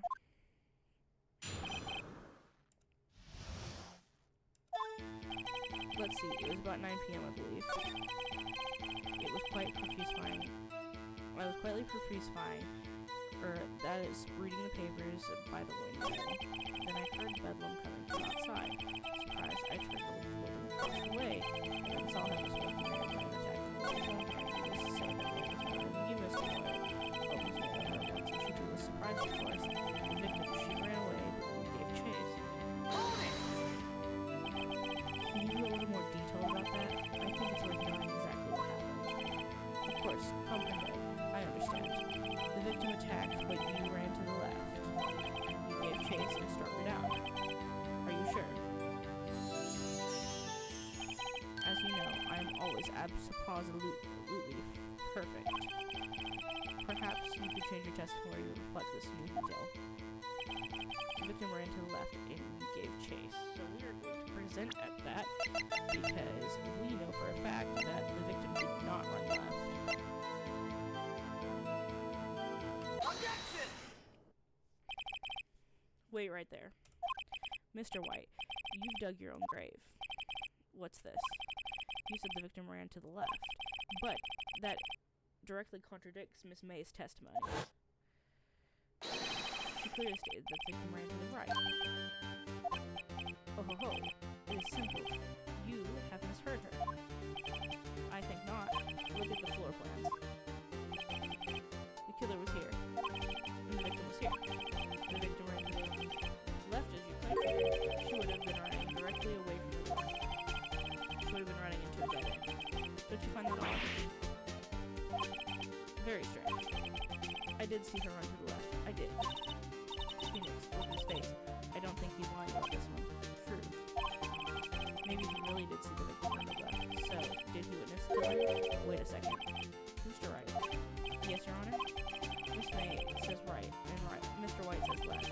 Can you explain this contradiction to the court? Both witnesses are telling the truth, for once. Ha, I doubt it.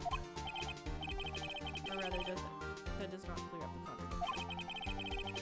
There is one scenario that would explain their conflicting accounts. What? Obviously, the witness was not viewing the crime from the hotel. Mr. Wright, what do you mean? Yes, what do you mean he was not viewing the crime from the hotel? If he was not in the hotel, where could he have been? In the law offices of Fanco, of course. More specifically, he was standing here. Time to show the court where he was standing. He was standing here. Take that! This is where he was. Look. When the victim ran to the door, he would have been watching from this point, which would have made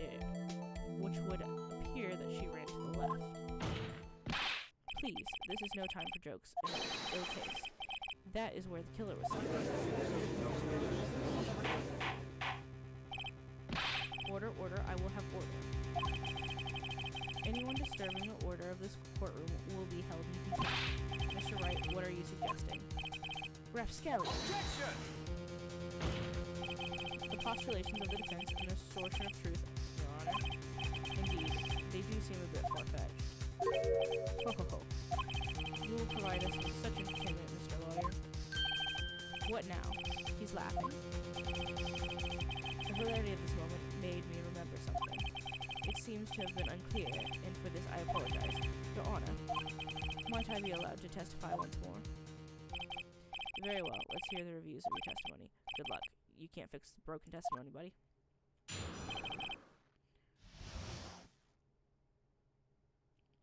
She ran the block. Miss May's testimony was correct, as was mine. When you assaulted the girl, she first ran to the left, and then you hit her savagely. That's what I saw. Next, with the last of her strength, she ran to the right. You chased her and delivered the final blow.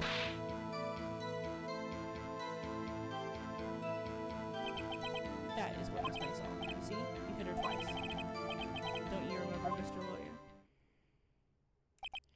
That does seem to make more sense. Will you be cross-examining the witness testimony? You bet I will. I mean, yes, Your Honor.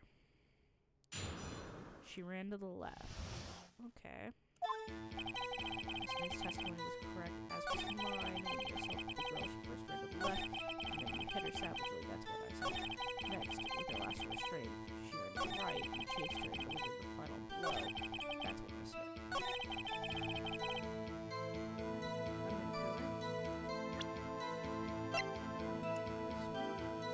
Objection! Because she only got hit once. Mr. White. The victim died from a single hit. What do you have to say to that?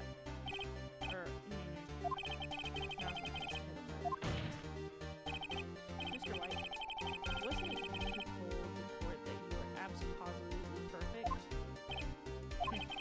I will refrain from using that phrase from now on. Your Honor, if I could ask you Objection!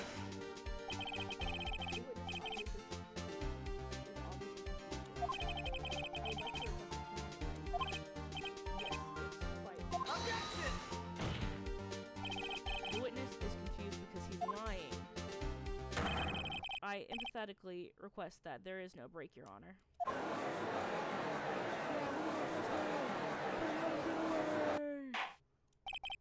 Very well. If the witness would care to revise his testimony, the crowd's on my side. No slipping out of this one now, Mr. White. Mr. White? Oh, okay.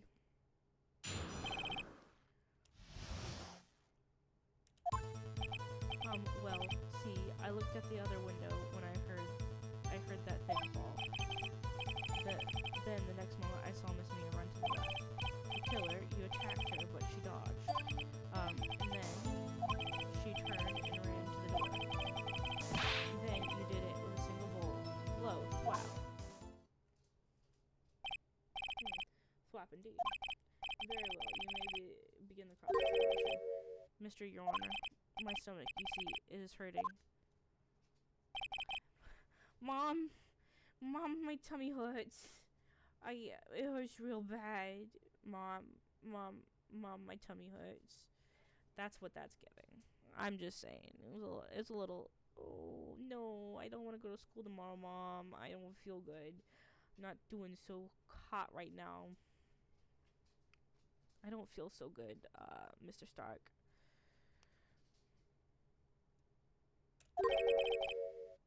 This is almost over.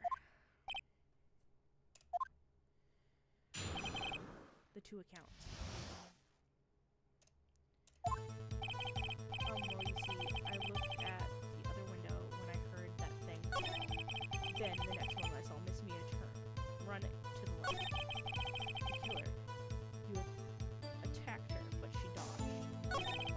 She turned and ran for the door. Then, you did her in a single whack. Phoenix, you get a lot less talkative. It's probably a frail pick on her, but it won't be easy.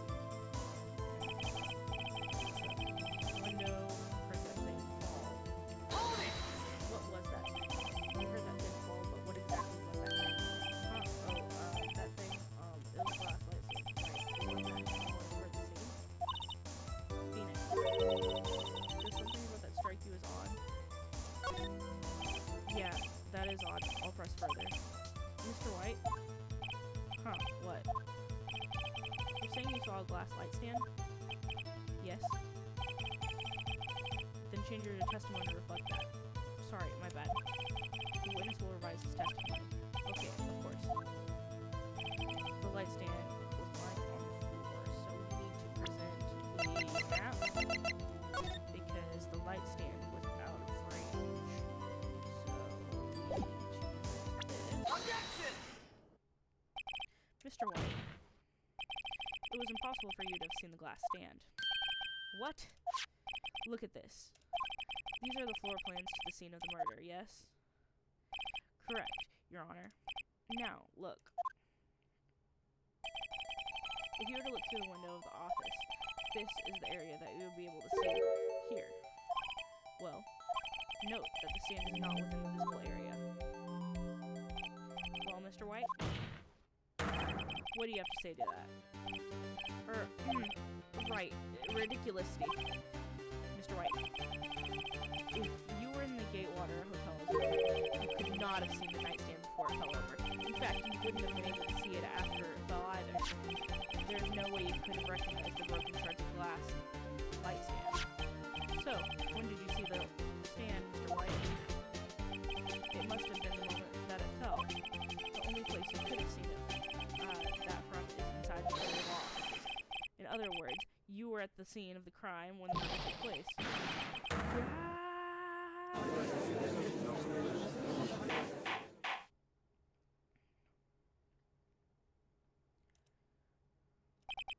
Mr. White? Mr. White? You did it, didn't you? Mr. Your Honor, Miss Mia. Look, it's like we're about to get our... Objection!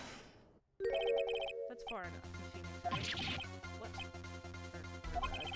Mr. White. I think the time is right. Should you confess the crime? Your crime now? What? I said you should confess your crime. Ergo. Confess that you placed the wiretap.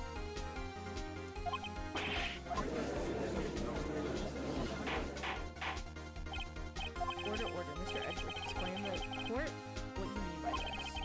Distinguished members of the court, Mr. White is slightly confused. Allow me to explain. I really don't like where this is headed. As you know, Mr. White is the CEO of Blue Court. He ordered his secretary, Miss April May, to tap the law offices of Miss Fay. What does that have to do? Your Honor? When the wiretap was placed in the office, when was the wiretap placed in the office, and by who? No, you wouldn't. Mr. White, in order to place the wiretap, you entered Miss Fay's office. Am I correct? Correct. You are most correct, Miles. Give me a break. Yes, in order to place the wiretap, I breached the Fay & Co. law offices. That is where I saw that accursed light stand. Now I'm confused. Please explain to the court what this means, Mr. Edward. Gladly, Your Honor. Mr. James Wright has made his position quite clear. He has determined that Mr. White moved the glass stand in his office. He has shown that there is only one time Mr. Wright could have seen the glass stand. At the moment of the murder. Thus, Mr. Wright would also like to believe that Mr. White was the murderer. I see. However, it is a fact that Mr. White had been in the office well before the murder took place. When he went to place the wiretap, he could have seen the glass stand then. Ergo, Mr. Phoenix Wright's theory is revealed for its basic conclusion that it is. Mr. White, you will testify to the court about this wiretapping. Ahem. Leave it to me. I feel faint.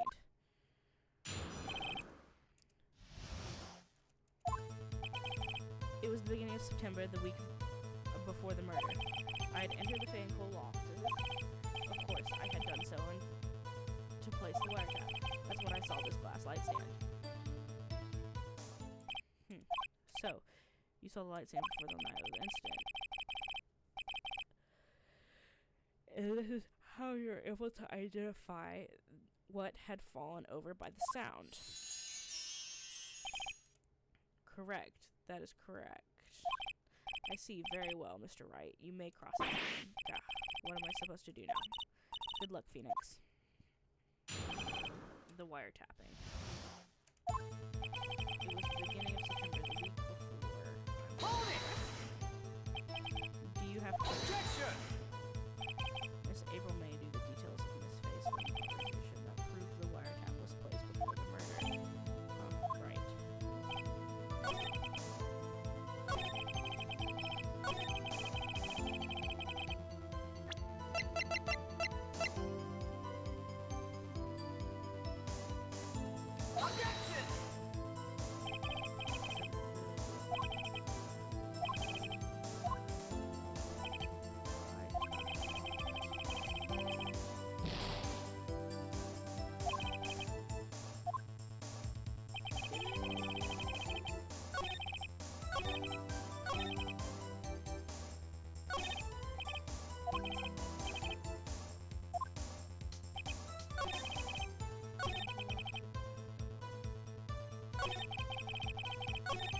Objection! Hold it! Objection!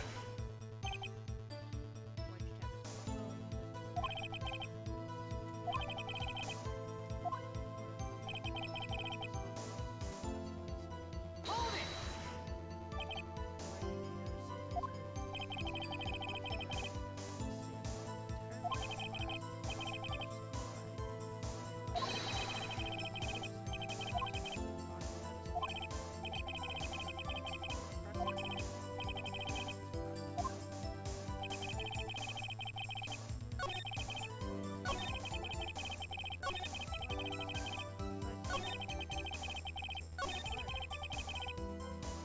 Hold it!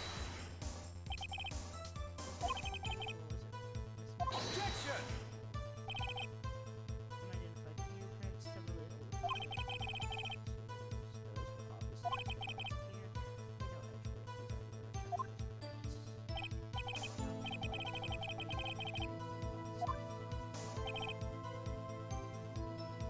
Hold it! Objection!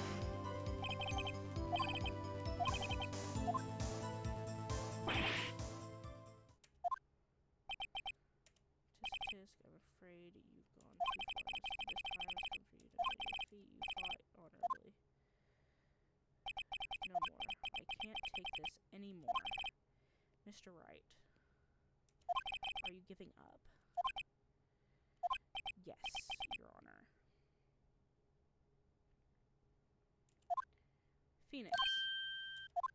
Phoenix, over here. I know that voice. Mia? Never give up, Phoenix. Mia?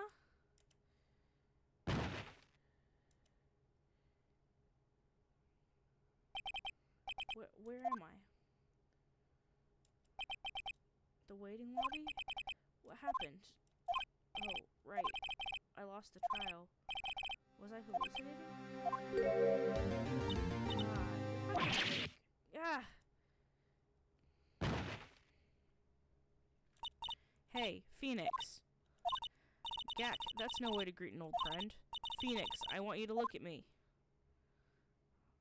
Oh, mama. You're Maya. You know the Fey women had strong psychic powers? When you accepted your defeat in court, it appears that it was strong enough of a shock to awaken Maya's true powers. So, Maya's channeling you, Mia? That's right. I'm Maya, but I'm also Mia. Now, I want you to listen to me, Phoenix. Maya never gave up, neither can you. That's why I came here to tell you. But we don't have much time, Phoenix. Now listen. You already have won. Huh? You have the receipt in your court record, right? Yeah, the one with Maya written on it? Phoenix. White wrote that, not me. So, what do I do with it? Look at the front of the receipt. The front? It's a regular receipt. It looks like a receipt from a famous department store. $1,000. Wow, that's a big spending. Item, last light stand. Date of purchase, September 4th. September 4th. That right? That's right, Phoenix. I bought that stand the day before I was killed. Whoa. Now, what did Mr. White say in his testimony? It was the beginning of the week. Before the murder. He said he saw the stand a week before the murder. There you go. I think the court is ready to reconvene. Go and do it, Phoenix. You know you're innocent. Now all you have to do is prove it. Right. Receipt updated in court record. September 9th, 1:16 p.m., District Courtroom Number 1. The court will now reconvene in the trial of Mr. Phoenix Wright. If the defendant, are you alright, Mr. Wright? Yes, sorry, Your Honor. I'm fine now. And let's get started where we left off. Your Honor, there is nothing to go back to. The cross-examination of Mr. White is finished. All that is required to proceed past judgment on your defendant, Mr. Phoenix Wright. Your Honor, please give me one more chance. I promise you, this is the last time I'll ask of you. But, as Mr. Edgeworth has noted, the trial is more or less than finished. Mr. Edgeworth, do you have an opinion in this matter? I say let us give Mr. Phoenix Wright his last chance. Very well. You may begin your cross-examination.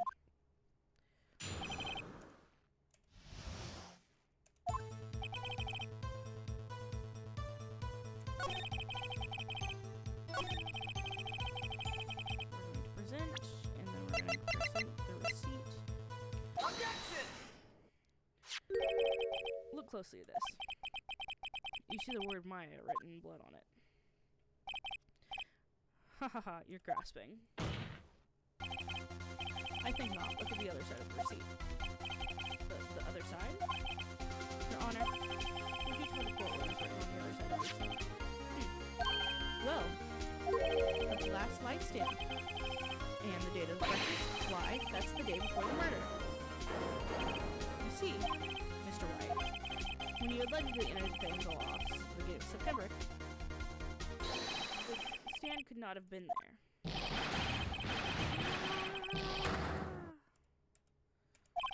Well, Mr. White, you can't get out of this one, can you? No, it's impossible. Oh no, uh-oh, he's losing it. Well, Your Honor, I understand that there must be quite a bit of pressure. But I can still agree that you can't judge me guilty under these circumstances. Very well. Then, that is all for the trial of... Objection! Not so fast, Phoenix, right? What? No, wait. Oh, wait. I forgot. It's Edgeworth. There is a certain thread of logic in the defendant's claims. However, there is no concept of proof that Phoenix Wright is innocent. Ergo, I would like to request one more day before Phoenix Wright is granted his freedom. I need the time to make one more inquiry into this matter. Another inquiry? This isn't going to be another one of those updates. This guy just makes up evidence as he pleases. This is bad. Mr. White's guilt is obvious. There's no need to prolong this trial any further. Well, Mr. Edgeworth? If anyone's going to call Mr. White to trial, it would be me, the prosecution. I need another day to ascertain whether these new claims have any basis of factual evidence. I see. Objection denied. What? The completion of the trial of Mr. Phoenix Wright will be postponed until then. No, there's no telling what will happen if I can't end this now. Edgeworth is sure to come up with it, or just make something up. And after Mia showed me something to help. Mr. Your Honor. May I go home? Of course. Thank you for your time. Yeah. The witness will stay. Mia. Phoenix. Read this note out loud. Mia, what's this? A memo received from Mia. List of people's names. Your Honor, if I may. You're quite persistent today, Mr. Wright. You bet I am. My life is right in this one. I have something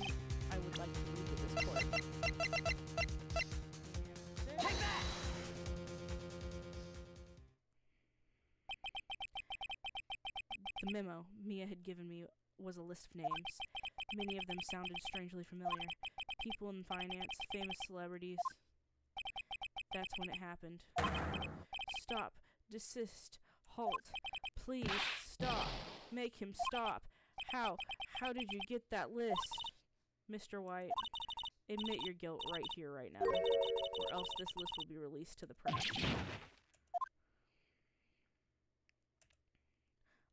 I confess. I confess. I did it. I hit her. I hit Miss Mia with the thinker. Case closed, Your Honor.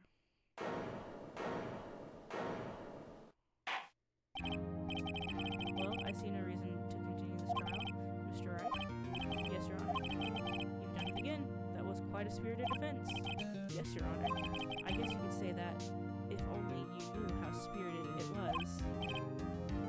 Well, this court defines the defense, rather, the defendant, Mr. Phoenix Wright, not guilty.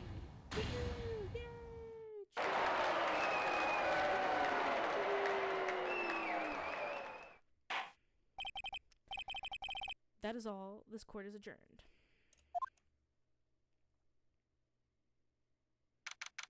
September 9th, 2:24 p.m. District Court. Defendant Lobby Number 1. Well, I never thought I'd be saying this again, but congratulations. You're lucky I was born a fae. I'm lucky I had both you and Maya on my side. I'm glad you made it. Thank you, Phoenix.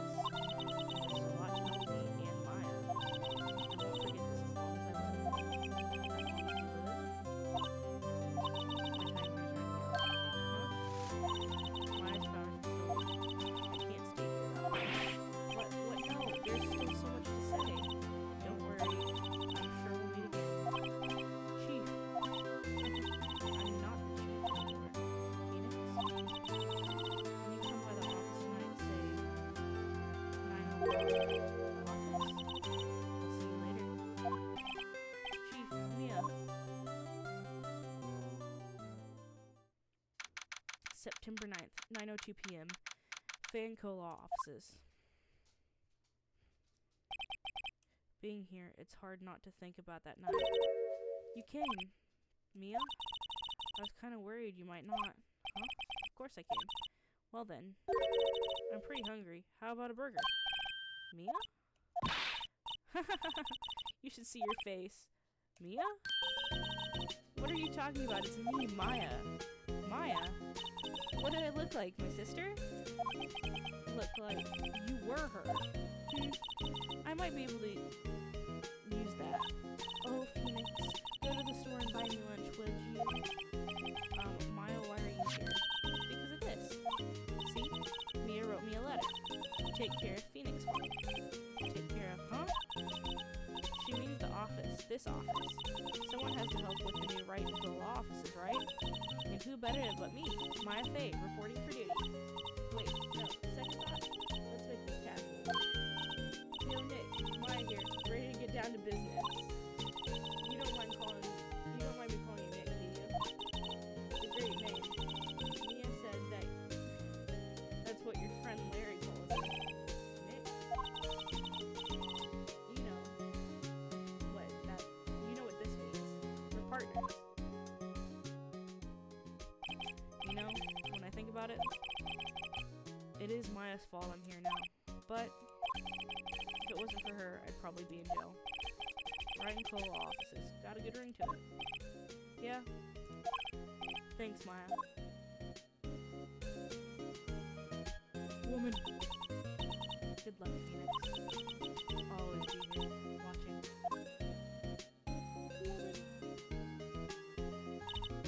Right, okay, Nick. Let's do it. Huh? Do what? Burgers, dummy. Burgers. There's a great burger joint just down the street. Come on. Time's wasting. Okay, wait up.